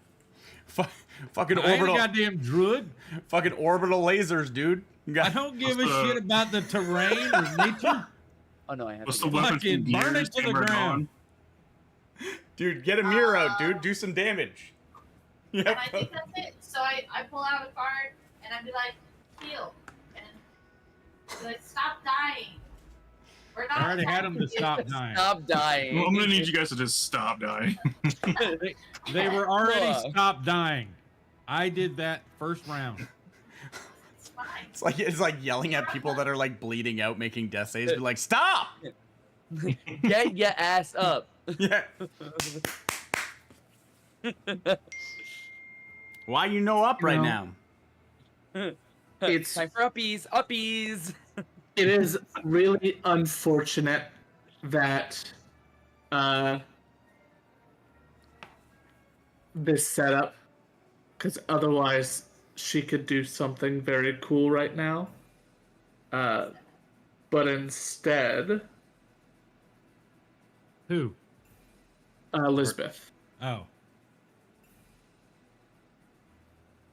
We got plenty of time with her for a little bit. But like, yeah. Maybe she could see Yeah. that I'm beat the fuck up and be a cleric and goddamn heal me. Yeah, she could not get any closer than this, so she can't do Oh. Cure Wounds, but she can do Healing Word, which she'll do at she'll do at 3rd level. Ooh. Hell yeah. Let's go. So it's 11 points of healing back. At 3rd level? Wow. Yeah, she rolled real bad. No, it's 3d4? 3d4 plus 5. Yeah, she rolled A pretty bad. 3, a 2, and a 1. Truly incredible. Rip. Well, she's still pissed at me. It's As- understandable. Yeah, there you go. As an It's understandable she's action, mad at me. I mean, I she'll did threaten her. use Toll the Dead. Just a Wisdom saving throw from him, which that's a fail. So he'll take 20 points of damage. How do you want to do it? Not Love it. quite, Still but up? oh yeah, Are you serious? oh yeah. These guys, We had high hit points. Very stupid. Got it. very high hit points, very low AC. They're just meat tanks. I was Man, we gonna took out ask, those pairs so but I fast. didn't really want to know since they were wares when they reverted back were the naked, and is that why they didn't have any AC? Yeah. Maybe. Hillian, it's your turn. Alright, don't worry, guys, I got this. Don't worry, guys. I got this. As I come roaring, raging down, I'm also gonna move my echo. I'm over there, hanging out with the buddies.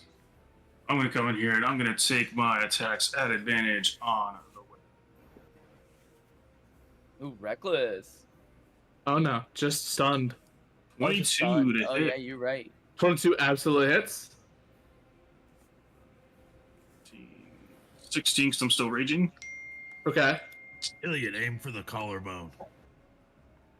You got it. It's 28 to hit. Yeah, It's a natural 19. So, 28's crazy. 7, 13, 15 points of damage. As the first one going for the collarbone, you hear a sickening, cracking noise as the collarbone, the part closer to the neck, crumples in, the part further away shoots outwards. And with the second swing, you go for it, and that massive gash along the throat, plus that extra bit, as you slam the side of the head, it's just this full jerking motion, and it doesn't come clean off, as it is a blunt weapon, but there's just a massive tearing, as it's now sort of half hanging off and crumples down. I'm gonna roar at the dead carcass as it's Iliad, what falling do to you the ground. expect? It's almost like playing t-ball, but someone welded the t-ball onto the little stand, so you're just smacking the shit out of it. That's so I'll fun. point at the were-tiger and just roar at it and get ready to head that direction. How's the were-tiger looking anyway? The were-tiger is mostly untouched, but Okay. does look like they do not fuck with this anymore. The situation, not Oh, about no. it. Not about You hold him here. Aiden, you keep him here. He's fucking dead. Mr. Comrade, it is your turn. Well,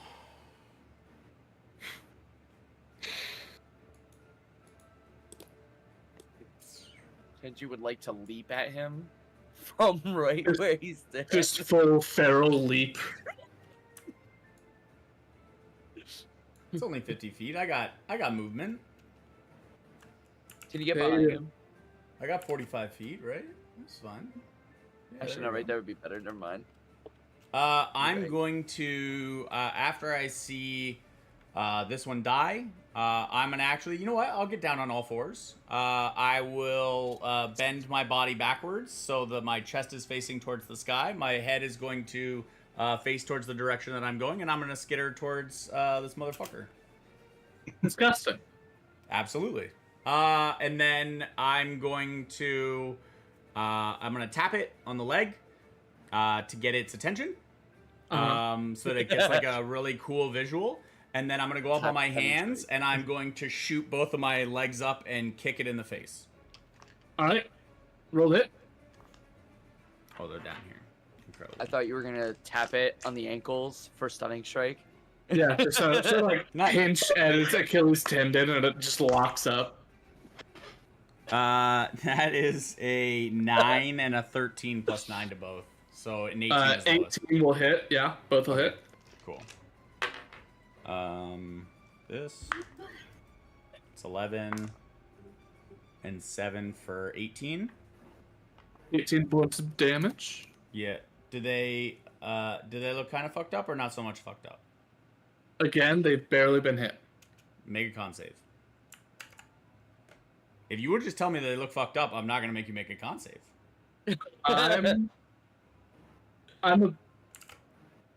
They're good. Make another con save. Are you just spending key points to me?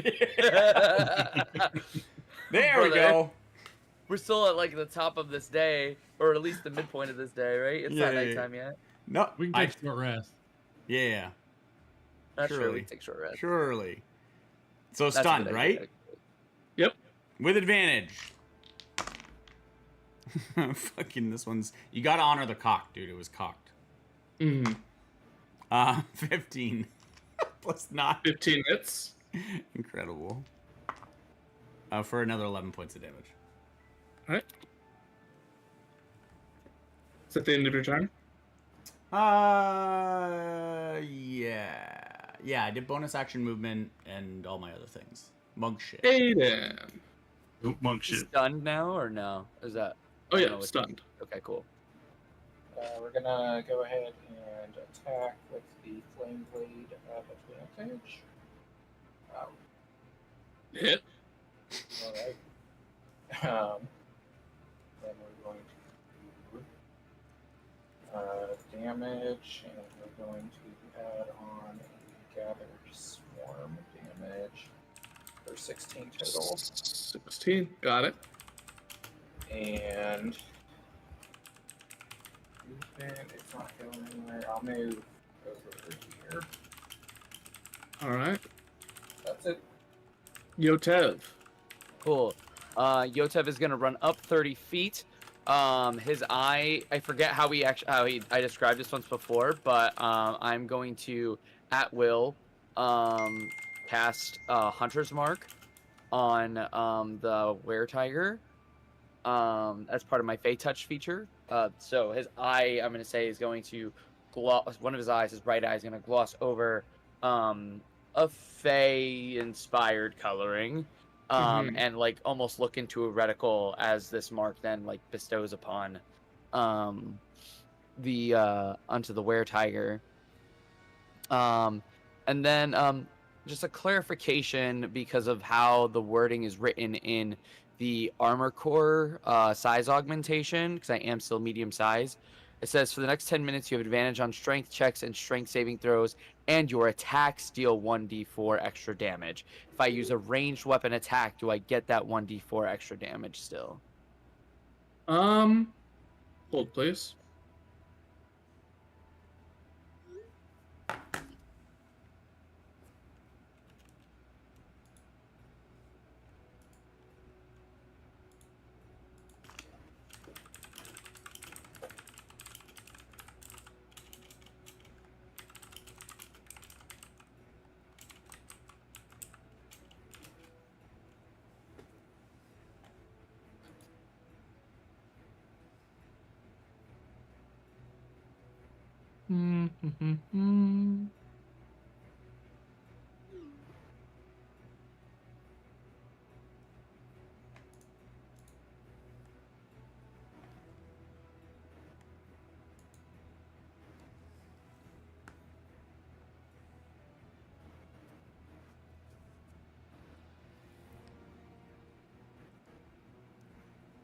Everybody drops dead.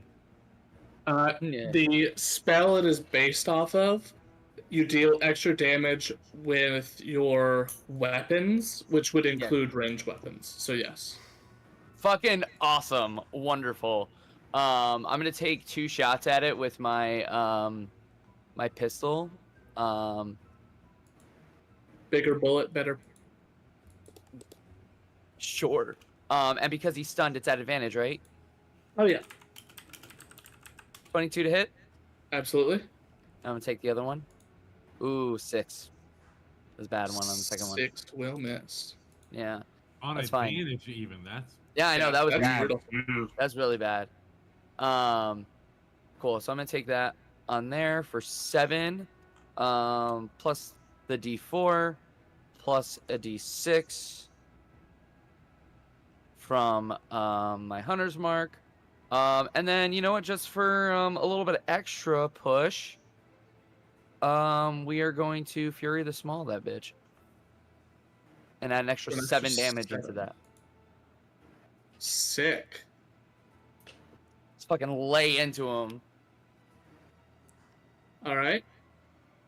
His A bonus singular action gunshot. action movement. He is Yep. stunned, so he just stands there. Varnex, it's your turn. I'm gonna whistle to my axe beak. It's gonna come to me. Mhm. I'm gonna hop in the saddle.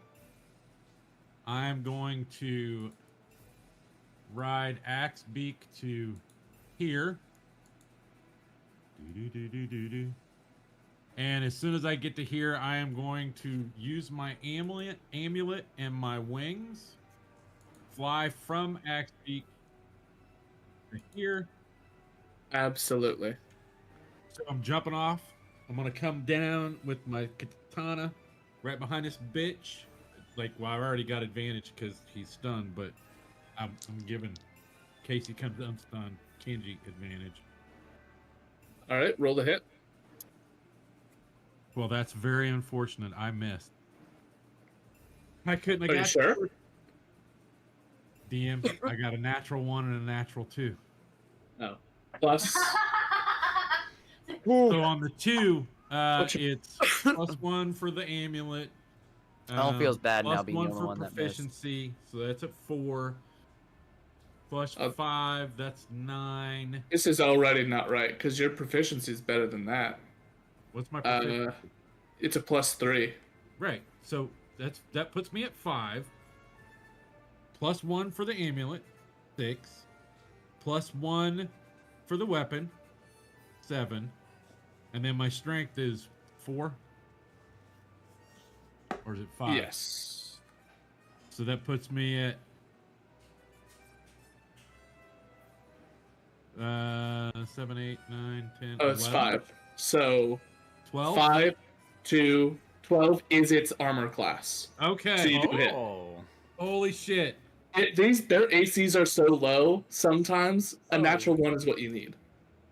That's ridiculous. Sometimes a natural Just, one. just as a clarification, I don't think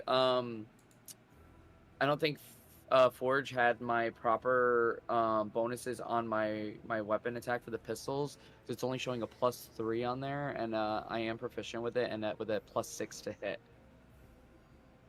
Okay, so Does that be that'd be a 9? so the 7 will turn to a 10, which is still a miss. Okay, cool. Just wanted to put it out there.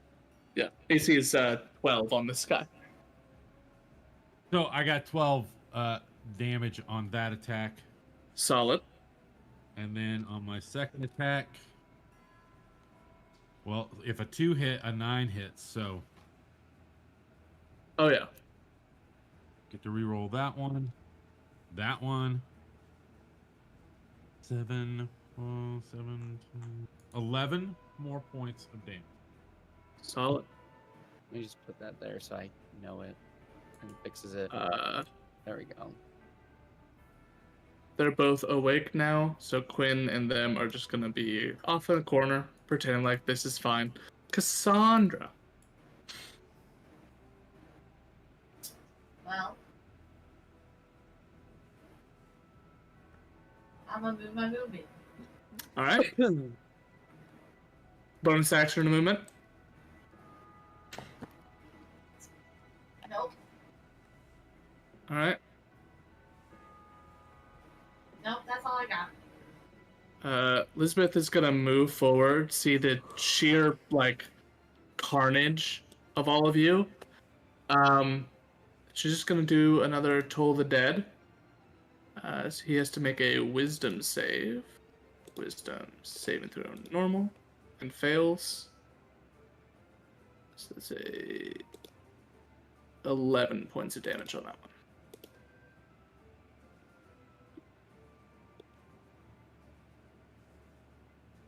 And that goes to Killian. Move up closer.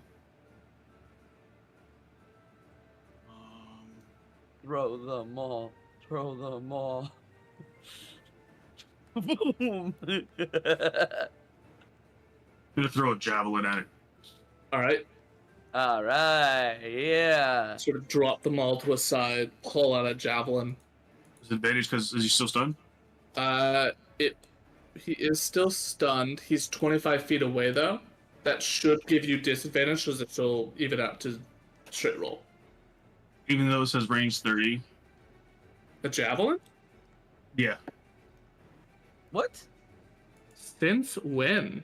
Oh, okay. Range 30. Go for it. Hell yeah. I thought javelins were 20-60. That's crazy. 26 to hit. Yeah, for sure. That's the wrong guy. Hold on. 1d6 plus 5.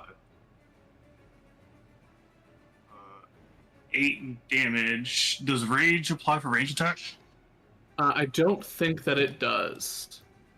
Class Barbarian Rage. When you make a melee attack using strength, you can get a +2 to the damage roll. But I do get an extra attack, correct? Yes. The attack action. Okay, so let's go ahead and throw another one. Yay. That is a natural 20. Yeah. Fuck yeah. Beautiful. Clean, swift kill. I hope so, so that this Essentially. fucking combat ends before I get hit by a goddamn moonbeam. Let me double check something. You're Nah. not gonna get hit. You put it right the fuck on top of me and Kenji both. Uh-uh. Look at where it's No. highlighted. You have to make The two dexterity boxes save? are highlighted side by side. What do you have It's to a make? con save, actually. Fuck. Truly fucking us right now. It's not on either of you. It does not highlight either of you, no. How is that Incredible. not how does that circle not hit either one of us? Don't worry, dude. Uh, You only go for the colored squares. It's a great question, but No. manipulation of the colors. Don't ask questions, dude. Just don't. If it looks the squares aren't highlighted, we good. There is also that as an option to Oh my thread the needle. We're like That's dancing what I outside the thought moon. it was the plus, so that it was right on top of us. But whatever. It would actually fill in more if she did it on one of the lines. But since we're using an entire square in the center of that, we're good. I was fine. I was fine. Calculated. Truly calculated. We're just dancing outside Sorry, the movie. Killian. Double check Sorry, the Killian. damage. Go ahead. What's your damage on your second Uh, javelin with the nat 4. 20? 4 plus 5, so 9. You rolled double the damage? I rolled 2 dice, yeah. Oh, I was checking no. because I have 2d6, I rolled a 1 and a 3. But I was checking to see if open fighting, but it doesn't because of the range. No, because yeah, it's not two-handed. Well, Alright. the javelin is two-handed though. But it's not melee. Oh, Kenji. I'm gonna hit this motherfucker. 19 and a 17 plus 9. Hit. Great. come on, big damage. 7. And then 11 for 18 points of damage. If you not want to roll both of these with advantage. No, the other two are shit. Okay, what was the total? 18 points of damage. 18. I think. Got Yeah, it. 11 and 7. You know what? Why not? Flurry of blows. It's my last Okay. one. Also with advantage. Yep. Okay. It's an 18, two 15s, so 15 and an 18 plus 9. I'm assuming both hit. Yeah. Cool. This plus 6 is 10. It's 19 points of damage. Okay.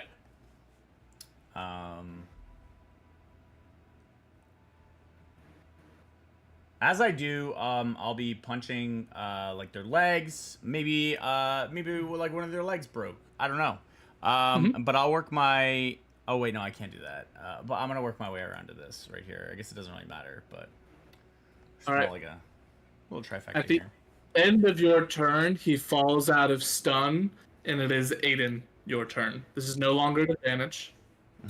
Okay, so this is back to advantage. Yeah,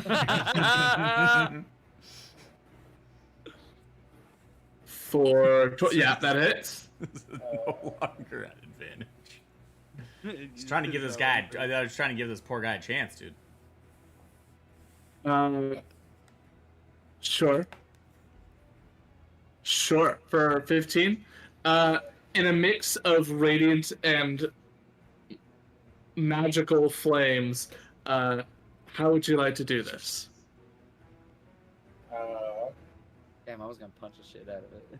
I guess I just bring the flaming sword down on it, kind of I've surrounded it in a spot, but the only way that it would be able to go is through more light. I'm hitting it with the flaming blade, and the blade just explodes on impact into my swarm as these tiny fire spirits just kind of surround and engulf it. With that, the last of the were creatures are dispatched. The two commoners on the side of the road are sort of huddled against a wall, one of which now has the arrow removed, and thanks to Cassandra, your healing, it has sort of patched up their shoulder. You see that Quinn is fully like on one knee, like checking them and making sure that they're okay. But we will go ahead and use this opportunity to take our break a little bit late tonight, but we'll go ahead and be back in a few minutes. Yeah.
I'm here all evening.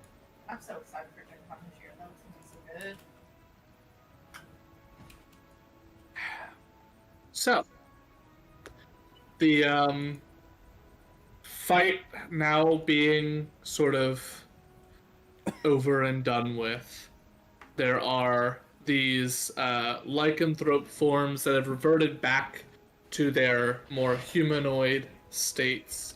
The werebore turns into a stout-looking dwarvish individual. And then the were-tiger, as the moonbeam sort of fades away from it, and the fur sort of retracts back into the skin. It actually doesn't get a lot less furry, as it is a bugbear underneath all the fur. Basically, just sort of slowly changes colors, and it loses some of the physique of the were-tiger.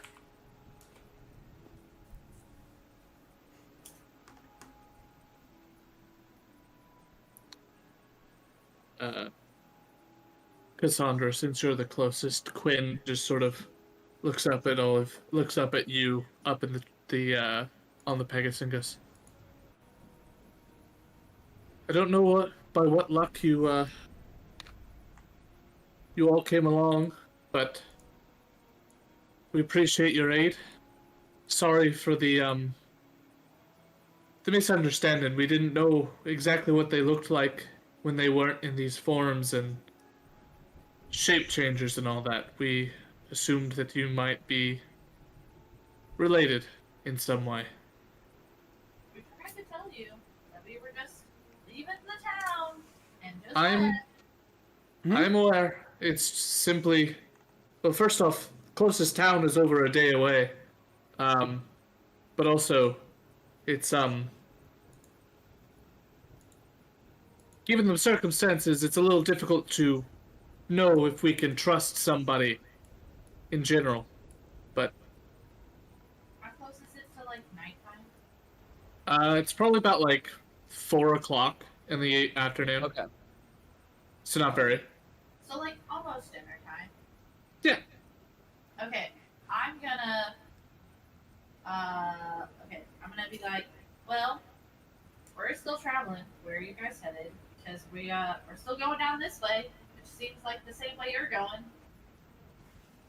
Sort of shakes her head and goes, actually, no, we're headed down to Hupperduke. We're trying to spend the night there when we get there, and eventually we'll be making our way down to Felderwin. Cool, that's where we came from. Good time. Got some sparklers. I'll just say, Yes, tithe would be appreciated for the healing and the saving of lives we did. There's a moment of hesitation, but she kind of acquiesces and nods and goes, I think you're right, especially since on first meeting I did sort of aim an arrow at your throat, and well, at the very least, it might have been able to do something to something that isn't such an abomination. She sort of nods over to the werewolf, and she reaches into her pouch. You see, she has coin on her. She doesn't have a lot, but she does pull out what looks to be 15 gold and hands it over in your direction. all right. So I got 15 gold. That's gonna go to Tiamat. That's But a Tiamat fund. sort of just looking at her wares, she's got maybe a little more than twice that. I'm good. So she gives like a decent chunk, but not like making her go bankrupt necessarily. Yeah. Yotev is going to go over to Quinn and the commoners, saying, well, at least everyone is all right. Hupperduke is a great place to stay. If you're seeking refuge, there is the oh shoot, I forget the name of the place. The religious place that Lisbeth works at.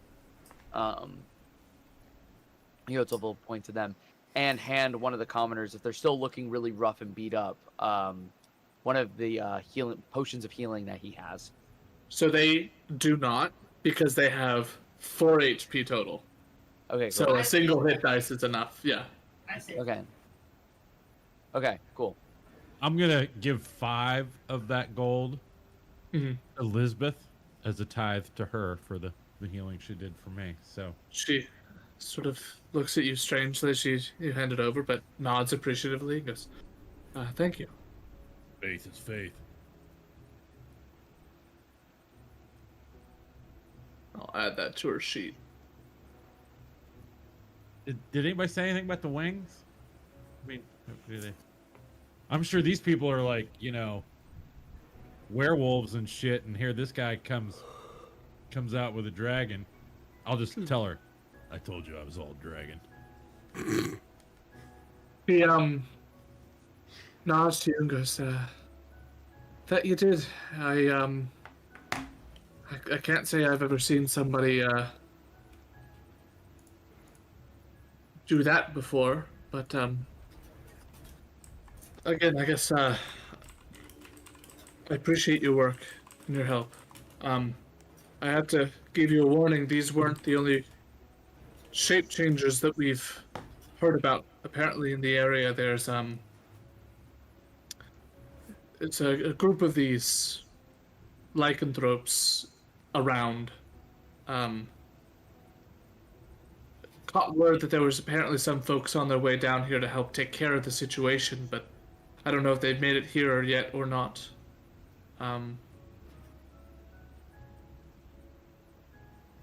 Some odd folks, from what I can tell. We're no stranger to odd things. She sort of looks around at all of you. The man that made a shadow version of himself, the woman with a star circling her on the back of a Pegasus, the man in armor that made him grow, and the guy who just sprouted wings, and the walking, talking puppet. Oh. And that guy goes, yeah, I sort of caught that on initial sighting. Can I offer, because they still have like a ways to go, can I offer them to have a meal within the tent, because it's almost time for us to like stop to eat anyway? Looks over to the others. It seems that she was hired by these two to get them there, and they both seem exhausted and ready to like sit and do anything other than be out in the rain, and so they will gladly take you up on that offer if you're willing to. Is the rest of how do you want to like go in the tent and eat real quick? I'm down for a short rest. Have a meal Sure. before we like continue. Yeah, I'm good with a short rest. Okay. So these random people that don't know nothing about nobody be like, just walk into the tent right here, and I'm gonna open the tent flap and usher them inside. All right. Yeah, I don't need to take a short rest, but like I'll like go hang out and maybe do some work. So how do we do a short rest? There's a short rest button on your character sheet. It should be up at Oh yeah, the it's the top. food one. Yep. A little fork and knife. Well, I assumed that was food, and I saw the tent. That was for a long rest. So Yep, I like it. You make your way inside the tent. They are immediately like floored by what they're seeing, this massive magical thing. And the commoners, the two others seem to like very quickly clean themselves off, and as they sort of sit down to eat, are immediately like asking questions about the nature of your magic and very interested in just the general essence of what you are. Roll an insight check for me, Cassandra. I got a 15 plus 5 I got through 20. Can I point out Calcifer on the way to the kitchen because we passed it? Of course. Jesus. As you are sort of being questioned by these two sort of travelers, you can tell that Quinn very obviously is like taking note of you and this magic and seems very like off-put by it all. You get the sense that there's like a level of concern and like heightened awareness of being in a effectively like, almost like being in someone's lair or their area and surrounded by people clearly incredibly magical and strong, and she just seems incredibly on edge. She gives off basically like a vibe of someone who is These people are not gonna kill me, and I'm gonna yeah get them out. they're not she's not quick to trust, and the display of martial and magical talent that you all have shown has her very much on edge.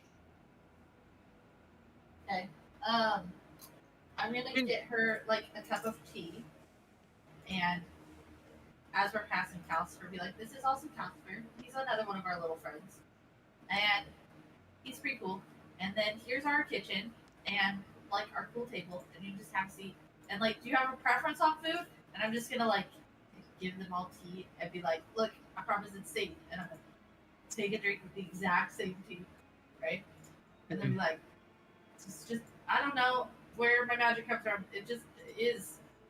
I don't know." The two travelers are when if you go I'll show you it's safe, are just sort of like already halfway through safe, like, oh yeah, sure, of course, yeah. Perfectly safe, all right. They both were like, shit, free food, like today's gone turned around. We went from cold, wet, and Fine. terrified to things are fine. All right. She kind of watches you do it and still seems a little like on edge, but is mostly just at this point keeping a watch around the room. I'm gonna have Desna go sit on her lap. Mm-hmm. It's not normal Did we cat. properly introduce ourselves to each other, or did like? No, yeah, okay. not yet. No. By the way, we are just so that we are at least on naming terms. Yotev, pleasure to meet you. He's gonna extend a hand out Quinn. to Quinn. You've all traveled long with one another? Fair bit. 2 weeks. On Barnex. I was gonna say it's only been like in game. I think it's 3 weeks now. No, Yeah, it's 2 weeks. over a month, isn't it? I think so. It's If gotta be not, close to a close. month. It's close to a month. It's between 3 weeks and a month. Like in game time, not very much time spent. It's still only about a few weeks. Yeah. We've had a few adventures. We've learned a little bit. Amount of time. I'll say. Well, I'm gonna you're offer Elizabeth some tea too. Be like, Elizabeth, have some tea. Jesus Christ. accept it and just sort of thank you. I appreciate that. Good a drink. She goes and sits down and just sort of she also seems to notice a bit of Quinn's like apprehensiveness, and I'll keep your insight check. Lisbeth, you get like the sense of like a huge amount of understanding of just how I can relate. This is a Like lot. Yeah. I feel you, girl. overwhelming you all are when first met, and So the to make- fact that like this is just a lot. So I It get makes it. More a lot because Cass would think that this would make things better. Because the smaller you are, the less intimidating you are. She's gonna go from being normal full size to after she's passed food around to everybody, giving everybody their like respective drinks, whatever everybody's normal drinks would be, right? Mhm. because she would know. She's gonna like go to the center of the table, where there's like a smaller table because she is small, and like get tiny, and then drink her small tea, and be like, "So, what are you doing? Heading to whatever place they said was Upper Duke. Golden? Elderwin. So close." Um, And it The- answer 0 questions about the magic. Not a one. Just be like, Yeah. It's just how I am. the two others will answer, basically say that they are we live in Nagvrad. We're typically more traders by for profession, but we've had some issues in the past couple of days. Some supply lines have not gone through, and we hoped to make our way down to Felderwin to sort of check on some projects and some things that we had assigned for a while ago, and they just haven't completed yet. So we're hoping that there's some sort of update that can be provided. We had hired Quinn, sort of gesturing in her direction, to take us down and show us the road. We are not. We typically more of the trader types where we're in, sort of doing inventory, making deals, and the like. We're not typically out on the road, and so we hired Quint to take us there. Insight check on that. I want to see if they're showing any kind of like nerves about that. Maybe some dishonesty. Go for it. That is a natural 4, so not very high. 9. Can I before we do anything, can I give him advantage? I don't want to say I want to roll because I could roll potentially really good with my plus, but at least give him a better shot. How would you like to help? Just like observing them, and if I see him staring, like my perception's pretty good, so then I would see him probably like looking a little bit closer at them, so like in his head I would like point out any possible like just like movements or like twitches that he might find useful, seeing that he's probably trying to get some insight on them. Sure. If you'd like to go ahead and roll again. Step. That is a 8 for 13, well, you're just not... and I'm gonna pump in a knowledge of a past life. Oh shit. Okay. I was gonna say I do have a flash of genius I could use for you, bro. I was gonna say I was like he's just not getting it. He's just it's that's not a 5, so 18. 18. Yeah. Let's go, baby. You are looking at them, and for a while, it's sort of like, I just kind of don't. I kind of can't read this situation. They seem forthright, but it's weird. You get a little help from Kenji, and you use this sort of tapping into your own experiences of. You see like a quick flashes of people who have lied to you, and they're people that you don't recognize. It's other versions of your own self who have been lied to, and how that has either blown up in your face or hurt you in some way, and it's things that they remember very strongly. And in this moment, you are focusing in on their demeanor, their word choice, the way that they hold themselves, and you get the sense that they're not lying about why they're moving, but they are being pretty specific in not talking about the exact thing that they work in, and very clearly there's a level of unease, not from like, oh no, they're gonna find out, but just sort of like the thing that they're talking about gives them a little bit of it's something that they're anxious about. I think you would get a sense, specifically because of how well you know Yotev. It's very similar to when Yotev talks about his financial troubles that he's had in the past. it's not that the thing that they're doing seems like, oh god, they're doing something horrific or illegal or evil, but rather that like it's a level of is if this fails, we're fucked. Gotcha. So it's more of a desperation move. Gotcha. So why are you being chased by lycanthropes? The They two of surely them, were not after us. They tried to kill you. before we the two of stepped them in. kind of looked between them, each other, and give this sort of non-committal, like, "Oh, well, I couldn't really know as to whether or not this is Bullshit. they fully are like, well, but like we had no interactions with them. We didn't have any Bullshit. personal sex. We didn't. I've never run into them before. As you're saying bullshit, Shit. they seem more and more to like double and triple down.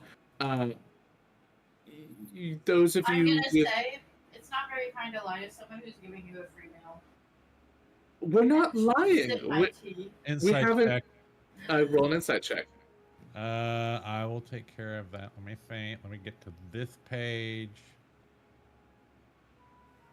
No, help I'm not me even on- gonna try. I ain't good at these.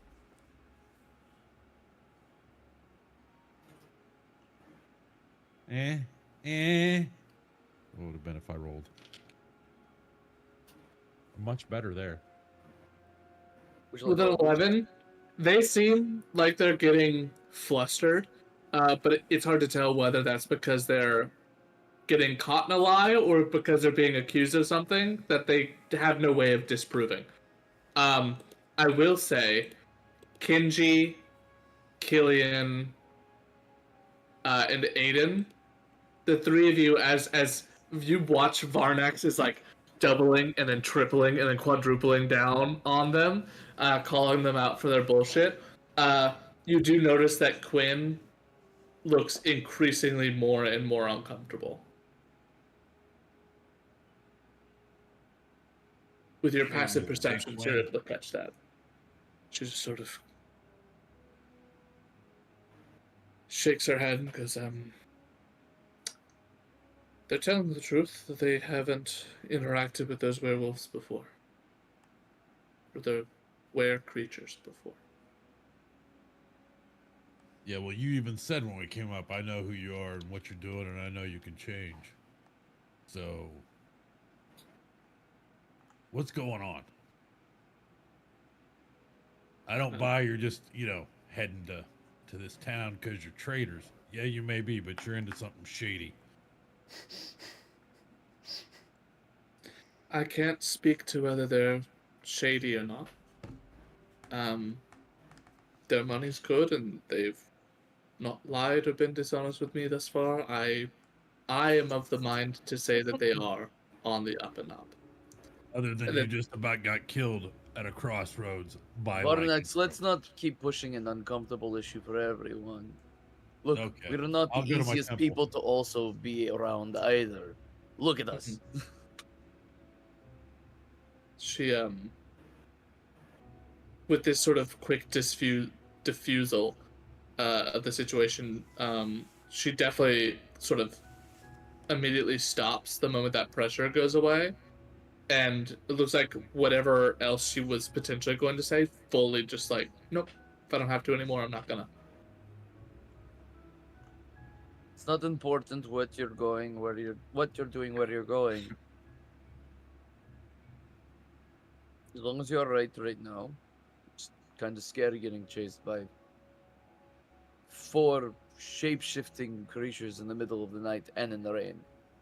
In the middle of the day in the rain. The two very much like sort of go back to this less like being accosted conversation. It quickly goes like, oh, absolutely, it's so terrifying, but you were so great, and talks about like starts just asking about your stuff, basically just like, oh, the Pegasus, like that's so awesome and wonderful, and like first time I've ever seen one in person. I've heard the stories, of course, but like we've seen griffin riders. There's griffins up in the Up in the north, pretty near Nogvarot, but we haven't seen the Pegasus before, and it talks about the amazing fire magic that went on. The sort of flaming sword was impressive, and shooting fire off, and the missiles and the healing and the loud explosive gauntlets, and there's two of you, like for like 30 minutes there, or for a few minutes there, and all of a sudden it's gone, and just basically start gushing about you all. And Quinn goes back to being quiet. Um, Over the course of the meal, is there anything else that would like to be asked or pushed on, or will you let them sort of out from under the thumb at this point? I mean, I'm fine. Now the moment's gone. I want to do the thing I DM'd you, but other than that, Yeah, easily done. like, nope.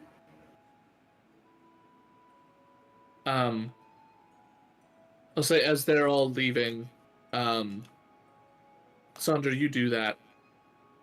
And there's a moment as Quinn is standing there, like sort of at the foyer, about to step out. The other two have already fully stepped out and are waiting. Quinn just sort of looks over your shoulder to make sure no one else is there, and of course it's not. They're not. She says,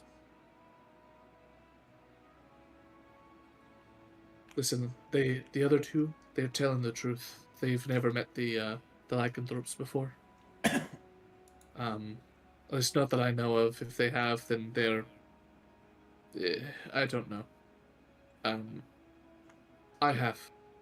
I've been through this area a lot. I do a lot of travel through here. They are, there's a group of them, in and around the Dunrock Mountains. Dangerous folk. If you're heading that way, just keep an eye out and be careful if you run into strangers on the road. They may not be what they look like. We appreciate you for not having that same mentality when you met us, of course, but just be careful." Thank you for your concern. I hope tonight gives you ease in knowing that we're capable of handling things.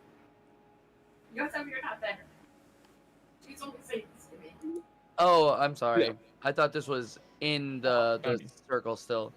Nope. She's walking out. But she Totally different room. she sort of nods to you one last time as like a thank you for everything, and takes a I'll step just out tell her into the rain. thanks for the heads up and the house intro. They she steps out into the rain, and they all begin to walk and wander down the road. You all are able to sort of get ready and get back out into the rain, and it's died down a little bit. There's still rain, but it's not nearly as tempestuous as it was before, and you begin to head further down the road. As your travel moves on, the you get to the end of the day. You find a spot to pull off the road a little ways, and as you do, the tent is up and ready for you all to go in and take yourselves a nice long rest. I'll pass along the warning like she would everybody else.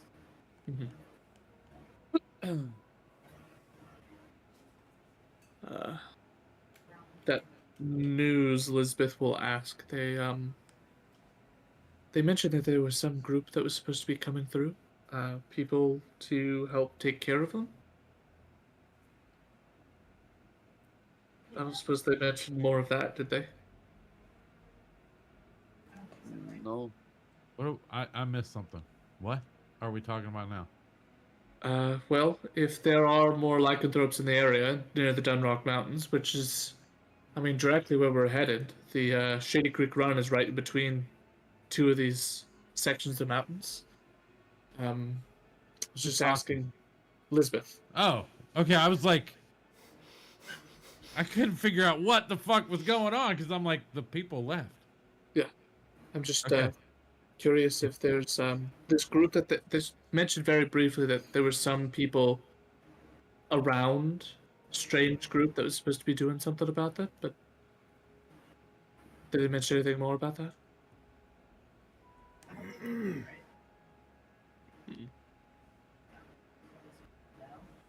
This is the warning we got. Do you want to get sidetracked or do you want to go get your kids?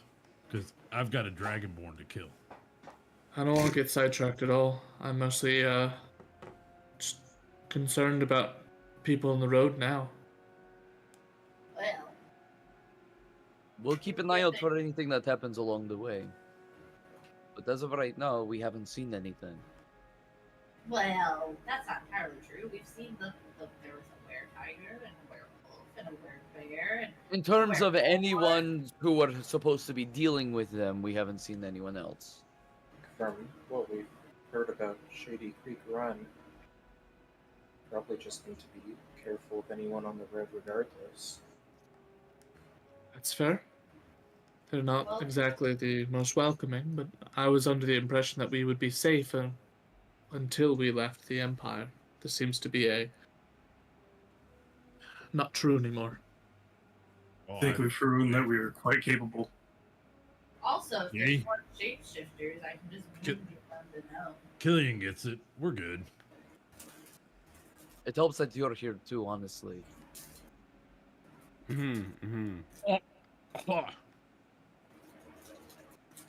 There's greater strength in numbers. Mm-hmm. Yes. Mm-hmm. No, I don't think that she's gonna fall for your flattery a second time. I'm just gonna go. This is not flattering. This is an honest Yeah. Okay. Whatever. call. At any rate, I think I'll turn in for the night. Appreciate it.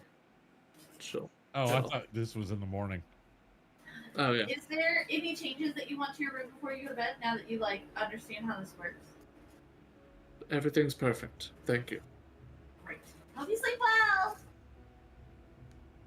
I think before Yotep goes to bed, he's gonna do a little bit of work still, and plus, there's a full plate set of armor that was held off or passed off to me, that I would like to then start to get prepped and ready for the next day.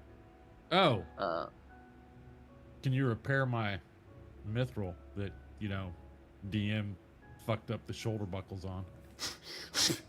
yeah, easily done. It takes like a few minutes. It's not. It's Sure. mostly thematic for the moment to explain how damage is dealt. that's Easily fine. rebuffed. Yeah. It's easily repaired with my artificer that's right here. Boom.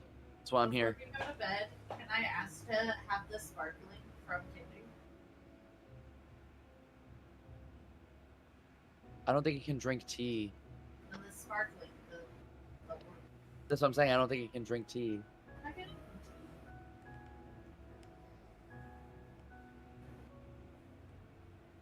Why? I want him to have a conversation with Calcifer. We haven't touched base with him. We don't want him to explode his head. Ah, they'll be fine. I mean, seeing an elemental die would be fun, I suppose. I don't know if there's a sparkling. Or the bill lieutenant. Calcifer. Be like, Calcifer! Sparkling! How you guys doing? Okay. I'm gonna look over at I'm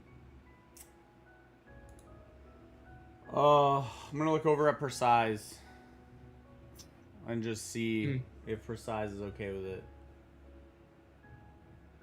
No. No? I said Oh. Precise sort of sits there, stares at you. Roll a D100 for me. D100. Versailles gets reborn from the sparkling with a soul. 32. 32. There's a moment as you're sitting there that Precise just seems to be you almost hear in your head, I don't know, Cassandra has always been Fucking rather weird. nosy. I don't know if we can trust. We should be there. Maybe Yeah. maybe we can learn something, but Mhm, I mhm. I wouldn't leave it with her. That's I not know. how Alone. Precise See? sounded. Precise? That's exactly what I was thinking. It's always she tried to grab it from us. So what is she doing now? Yeah, no, you can we can I want to watch what happens with this. And I'm going to go with you. Have a conversation. You can come have the conversation. Beautiful. I'm so excited. So we And sit I'm by gonna- Calcifer Mhm. with the sparkling in Calcifer, and I said, "So, buddies, how you do? How was the vibe? How's it going? Because I haven't touched base with them, and I touch base with everybody. Now Calcifer. ask Kenji how he's doing. Well, while you guys were rolling around and moving around outside, I sort of moved myself into Lisbeth's forge area, and the forge is kind of cool. Nice, like, big California king-sized bed sort of situation. That's pretty sick. California. Oh, great question. I think it was a noble or something that wanted an even bigger bed. Okay. Before your time. Yeah.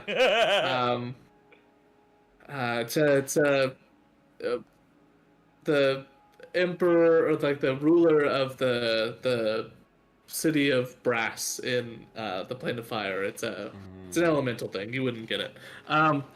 Honestly, that place is always on fire. So yeah, roll a history check. Bro. Is this with advantage? Because Wait, it's what not what elemental? what did Michael say? Yeah. I missed He it. wants a history You want check. to on history check? the elemental history about the California. I rolled a 19 on both dice. Jesus. My history is +1, so a dirty 20. Yo, you fucking. Yo, you thought you were playing it off as just a simple fucking joke, Snooky. You've taken it too far. Having been backed into a corner, I, as the DM, do now have to make the ruling that California is in fact a region, I guess, within the elemental plane of fire, which logical, makes sense. You know, one guy who just had to have a gender reveal party, and it really didn't go well. I fucking love you. You're So This took a hot fucking turn. yeah, that is, They're in the I plane of guess, fire. that's I guess real now, for Put it in sure. your notes. It's a You know what? California king. Gotcha. Calcifer is now from California. He's a Calcifer Californian. the California. Does that change his like speech or demeanor at all? Oh, dude. I'm sure it will. Dude. Yo, Ah. Calcifer! Dude, it's so stoked in here. Gnarly, bro. You know, Calcifer's got some deep-seated opinions on Gavin Newsom, and we'll probably let you know all How does he about feel that. about if the you- Terminator being governor? Honestly, liked it way better because he was very pro lava. The Terminator gave a good thumbs up on his way in. Jesus. All Oh, things considered. love it. Fucking hell. Leave it to Michael. Jesus. That's my favorite thing we've done so far. So anyway. Here's our new name. We're the Californians. No. California Kings. The California King. Kings.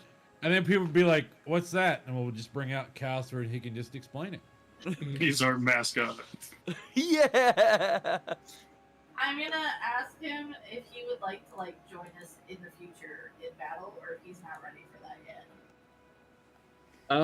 Because I mean, I'm not particularly strong. I don't think. I haven't tried really to hurt anybody. You know, I can try if you want me to, but also, I mean, Make a trainer for Calcifer. We can wait till you're bigger and can like move around without being a little slime choo thing. Sure. Yeah, We why can not? wait till you can walk around. And when you can walk, we'll start training you. How about that? Yosef starts looking and thinking about what he can do. I don't think that I'll ever like have legs, you know, but sure. I mean, Aiden, you're Oh, it's like just the gonna be most a blob? proficient person with fire magic, right? You could do a little something, couldn't you? Teach him. Hey, he can be whatever he wants to be. He's from California. You're always just gonna be a blob shape? Like this is your shape, you're just gonna get bigger? Oh no. I don't know. Okay. I got really scared for a moment when the scene changed. I've never been an adult before, so like, you know, I gotta kind of get there, and I was literally born in front of you, so it's not like I like know what my parents look like or anything like that. Sparkling, do you know? Sort of takes in Calcifer and says, there are many different ways in which elementals can manifest themselves. Suppose it's always possible that Calcifer would turn into something that is capable of walking, I suppose. He hasn't formed into a method, which is a good start, I suppose. Otherwise, it would likely lock him in there permanently. But What's a method out of character? it's sort of like the little sprightly things with wings that when you hit them, they explode and die. I've used them quite a bit with you guys, actually. Yeah. I knew I recognized it. This wasn't me. It was like the one of the first battles we did. Yeah. No, remembered it. Okay, that's cool. That's cool. Uh, Sparkling, how do you be doing? Because he's over here chilling in a furnace, living his best life. the things that you've all run into are quite fascinating, if I'm being honest. I'm more curious about your interpretation of how things have gone. I've noticed a bit more fury in Killian as of late, and I don't know, I always thought that was more of Varnex's thing, to be furious and ambitious. Perhaps you're rubbing off on one another, in a way. Well, we learned that Yotep has like zero clue what happened to the family. Like zero idea how that works. So that's been entertaining, at least from the outside perspective. Watch that be. That's not Train wreck. that's not how I observed it. You didn't think it was a train wreck? Man, every time they said something, Oh, he missed any of the context clues. Someone was upset. He had no clue over and over. It was wild. I agree that there was a sense of a lack of understanding, but I don't think it's because he didn't. I don't think that Yotev simply does not understand his family or does not know his family. I think the problem is that Yotev has been gone for quite some time. I think it's more so that he's remembering them as they were and is trying to force them to still be that, as opposed to getting to know them as they are now and meeting them where they are. That makes sense. Is that something I can like hear, or is this like a private thing? Do you want to be able to hear that? I figured I'm like kind of still like doing some like odd and ends like around the area, but like not. I don't know if this is like something that's like within earshot, because it's more of a telekinetic kind of thing, right? I'm just literally in the middle of the tent. Where Calcifer's If you would like, I'll leave it at this. If you would like to have heard it, I think when Sparkling is referring to more than one person and is in a space that it feels comfortable, it's just going to radiate out the psychic thoughts as opposed to focusing it on people in general. So if you'd like to have overheard this, you may. Okay. I haven't determined yet, but you know, I'll hold on to that.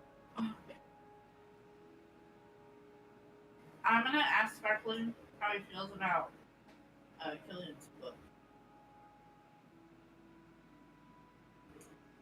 It's not something that I've personally investigated too deeply, because if I recall, it did not go well the last time that was investigated, but It's true. I do have concerns. I think that the book is definitely a powerful relic and something connected to something that I don't fully understand as of now. She was powerful and intriguing, but without knowing more of her nature and her relationship with Killian, I don't know. Killian has a lot of interest in connection and memories. I'm curious if that is something that was of his own choice, or if that was something that was instilled into him intentionally by an outside source. What about Kenji over here with his super scary soul sucking that he's got going on? I mean, I've only ever known Kenji to want to be helpful and to be altruistic, improve the place around him, and make the world a better place, if not in small ways. I am unsure how the murder of lycanthropes keys into this, in fairness, but I'm sort of learning from you all which lives deserve to be lived and which ones deserve to be brutally murdered on the side of the road. Sometimes self-defense leads to murder. I don't particularly like doing the murder, but if it's me or them, I will do the self-defense. For a long time, I had considered that maybe it was strictly by numbers, and in this case, that would have meant that you left the 3 to die at the hands of the 4, but instead we intervened and killed 4 lives to save 3, which makes me feel as though perhaps the value of the life needs to be taken into consideration.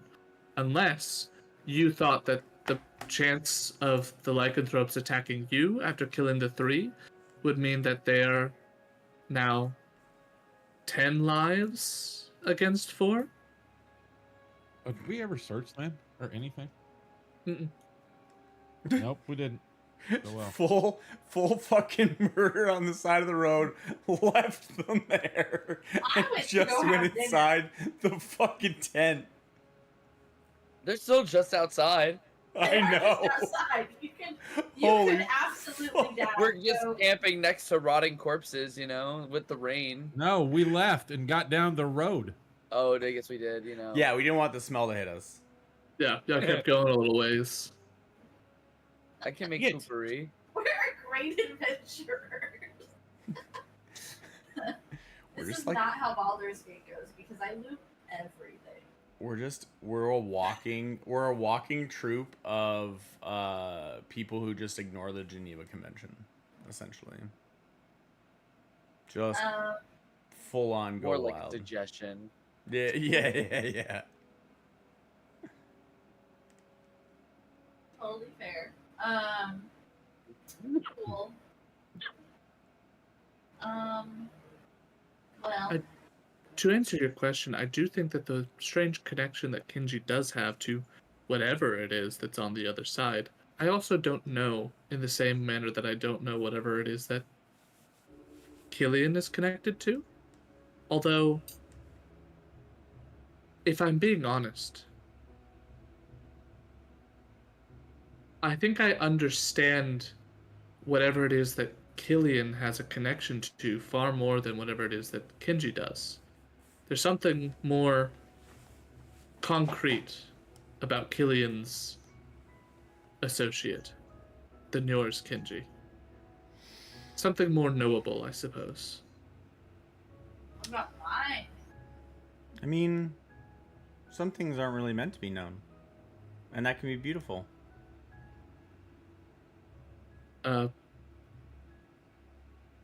Beauty in mystery? Yeah. Are you not ever curious? I mean, yeah, but I mean, I'm curious, but I also know that in due time, like, things reveal themselves.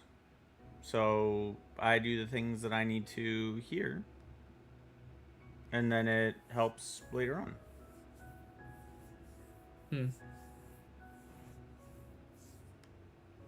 I suppose. I find there to be a dissonance within me to not know things. I think that the mystery makes me uncomfortable in some way. I mean,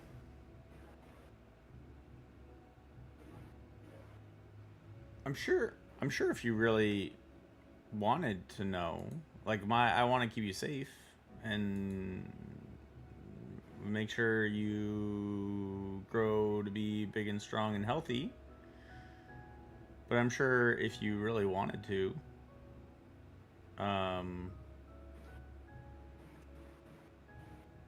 like, you could meet whatever's on the other side. Surely. I'm curious as to why you have the belief that you would need to protect me in some way from what's on the other side. Do you not feel safe around your benefactor? No. That's not what I meant. It's here, like in this world, that we don't get people that, like, protect you from people that want to do you harm.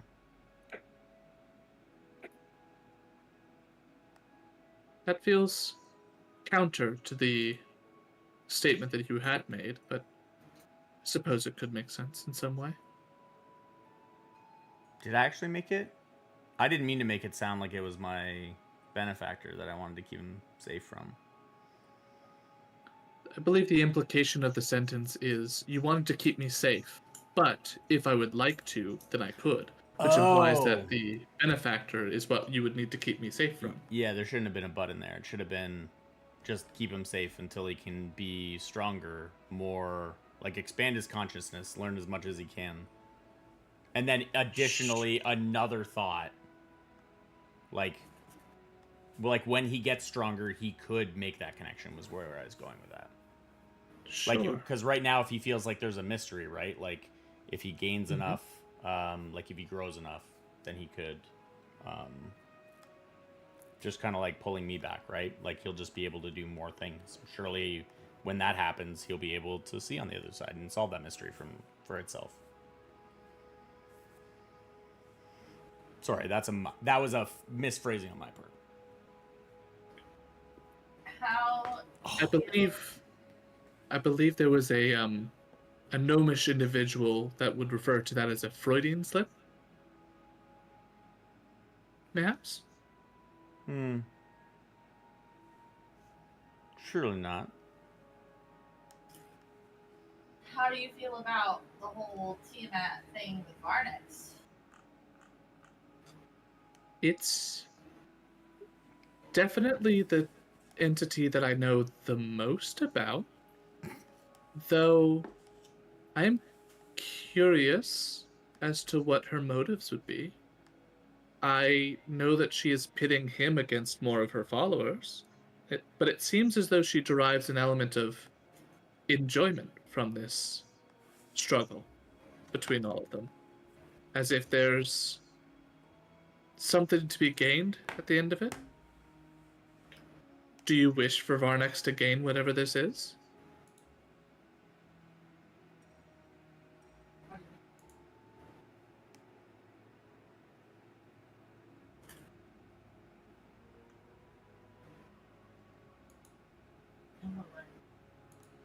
Well, I'm not entirely sure why this conflict is being pushed, but Farnax did sort of get direct orders to go to this Ivory Claw and murder its leader. I'm suppose murder for the sake of a deity is better than murder for sake of one's own desires, but even still, I'm curious as to the why.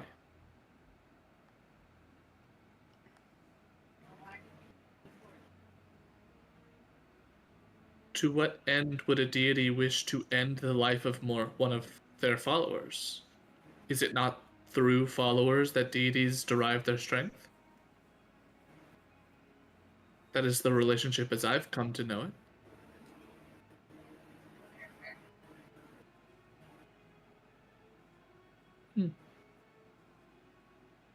How are you feeling about Aiden and his flame elemental plane? I'll be honest, and I do not mean this in any harmful or rude or insensitive manner.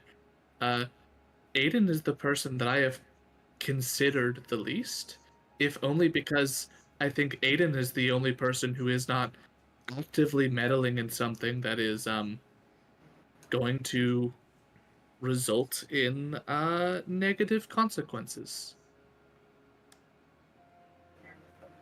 There's a sense of lack of concern that I have for Aiden and his ventures.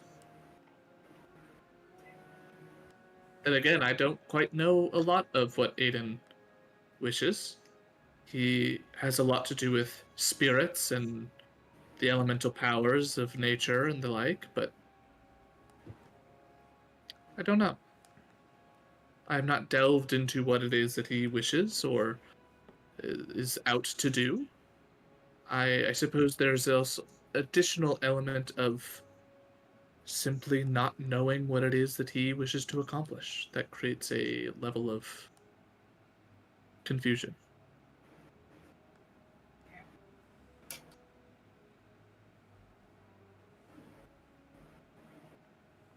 Well, we're gonna keep adventuring.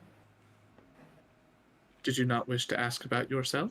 You've inquired of all your other companions. No, we found our little dream thing. Half of me was missing. So I assumed the answer was that you know the least about me out of everybody because we had to start and all the things. Half of me was missing. I understand. I think there's a fundamental misunderstanding of what that vision, I suppose, was. That was not necessarily me exploring into or revealing to you some element of yourself. That was me trying to learn who or what you are from you, your own exertion of soul. Suppose if you recall, you weren't the only one with an incomplete part within them. I think there are things that are missing from both you and Killian, or in the case of Yotev, has been locked away somewhere. And when you learn of it yourself, I'll be able to learn of it as well. But until then, I learned from you what you know. If you'd like, I can always attempt to pry deeper into these things that you do not know of yourself. Oh boy. Do I it. think if we were going to do that, I would want it to be done privately. Because if I'm learning something about myself, I want the opportunity to share it with others, not be forced to do so because they are present when I learn. I understand the fundamentals of that, though I am curious as to why I get a sort of pass in this state. You're the one helping me know. But is my knowledge of it not equally as harmful to this as anyone else's? Not necessarily.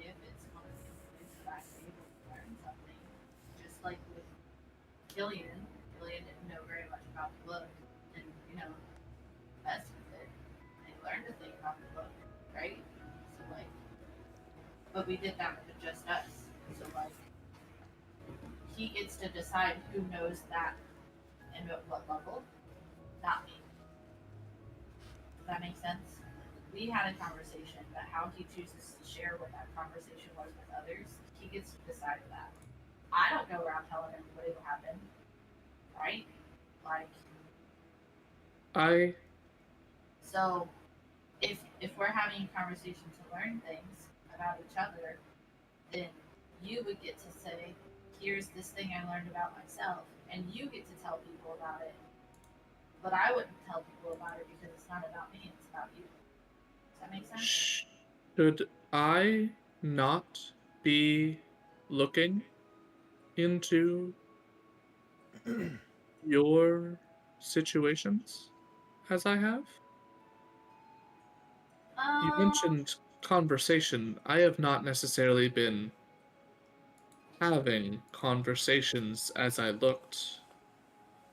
So I think it's a little different because when I look, how I look might be similar, but it's more of a, like, we have a mutual agreement of I'm looking to try to get somebody an answer of some kind of level.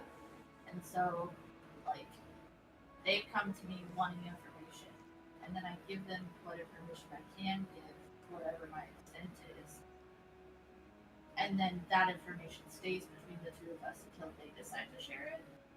And so, if you're still actively looking into things with us, you could have conversations with us and be like, hey, Yotev, do you want me to find out or help in this way? And if Yotev is like, no thanks, then don't. And if Yotev's like, yes, please, then you can be like, hey, Yotev, I learned this thing. Do you want to have a conversation and go have a conversation about it? And be like, do you want everybody to hear it or just you and me?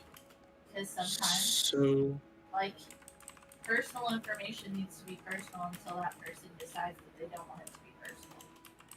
So, in that case, I suppose you're saying that I should be asking for someone's permission first? Yeah, because that's really important, especially when it's something that, like, could be life-altering for that person. I suppose that means that I will need to apologize? Well, you could. I think it's the circumstances in which we found you and how you came to be with us is a little of, like, an exception, if that makes sense. Right? So, like, going forward, you can ask, but you can't really change what's already happened, and you weren't doing it with malicious intent. Or at least I hope not. Right? Like, So everything that I have learned since then as well is okay. I fear that there may be a misunderstanding in that I have not ceased searching this entire time. well, then I would probably say don't share things except for Got a it. one-on-one basis and with that person's permission and knowledge of, like, I'm going to learn anything. Like, they should want to, because not everybody wants to know, right? Like, not everybody wants to know what their future has the possibility of looking like most likely, right? Some people want to know exactly what's going to happen tomorrow. Other people don't, right? It's like reading a book and spoiling the ending. Some people want the spoilers and some people don't, right? So, like, I would just ask before you tell somebody something, and then, like, if it's really, really important, like life or death, be like, hey, this is, like, put more urgency in it. Be like, you may not want to hear this, but, like, you should probably hear this, right? And, like, sometimes you have to tell people hard truths, right? Like, some people will be like, hey, do I look good in this dress? But they don't look good in that dress, so you tell them they don't look good in the dress. You don't want to tell them they look good in the dress, and then they go out and, like, people laugh at them because they look bad, right?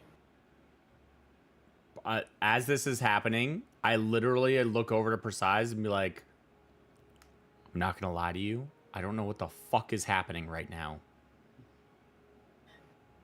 I'm glad I'm in my temple because I'd have words to say to this. As don't know. Persai is about to respond to you, of course, as he always would, the Sparkling seems to interject and say, I suppose then I need to make a sort of public announcement of sorts.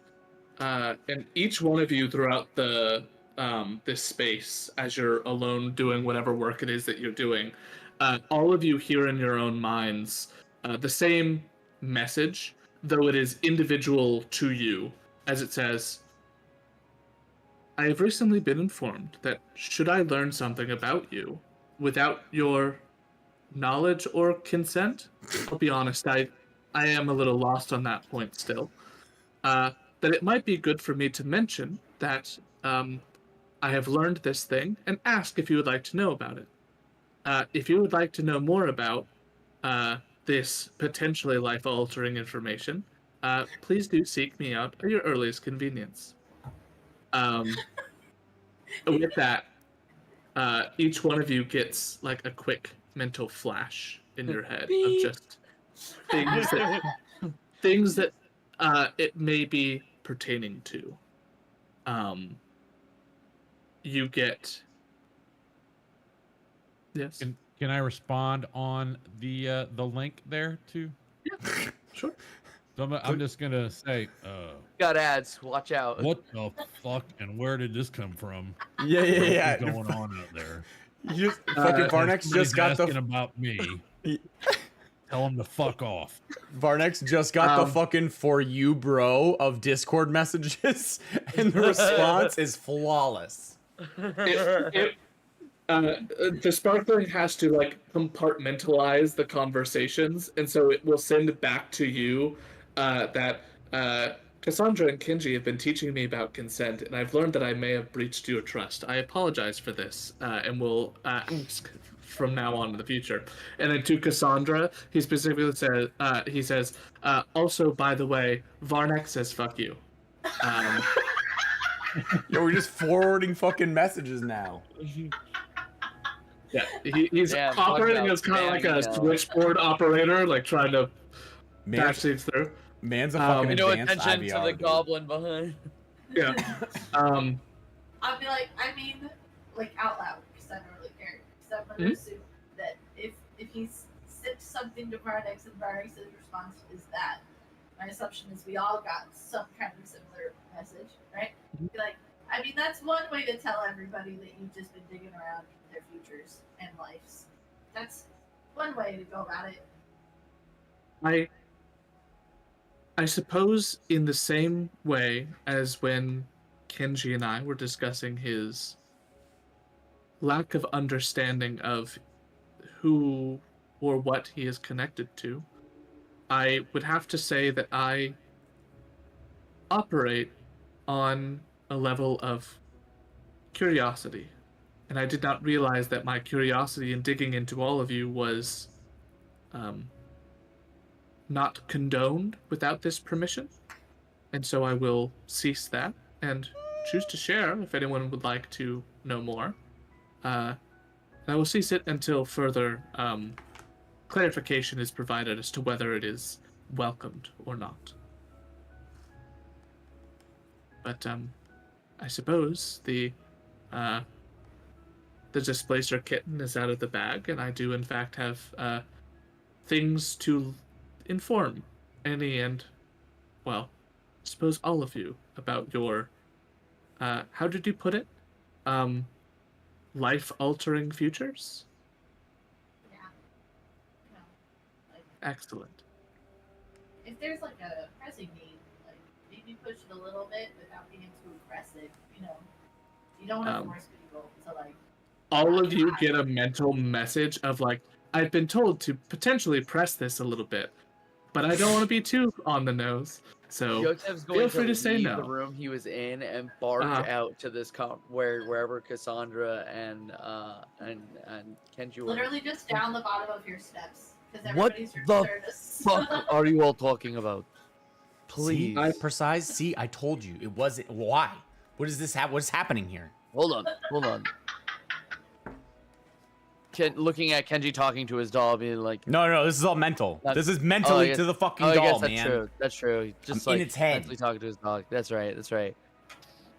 I am making I was facial just gestures though. catching up with Calcifer and the Sparkling because we hadn't caught up in a minute. And apparently the Sparkling has been trying to figure out stuff about us and didn't know Cool. that he should probably ask. In Yotev's So I know head, we should ask. in Yotev's head, as she's talking, I'm like, I was here for the whole thing. I got lost on what was happening, and then all this happened. Persize doesn't know what's happening either. We're lost. Calcifer also pipes up. It's like, I have no clue what's been happening, and honestly, I feel a little left out in the fact that like this guy says some wild shit, and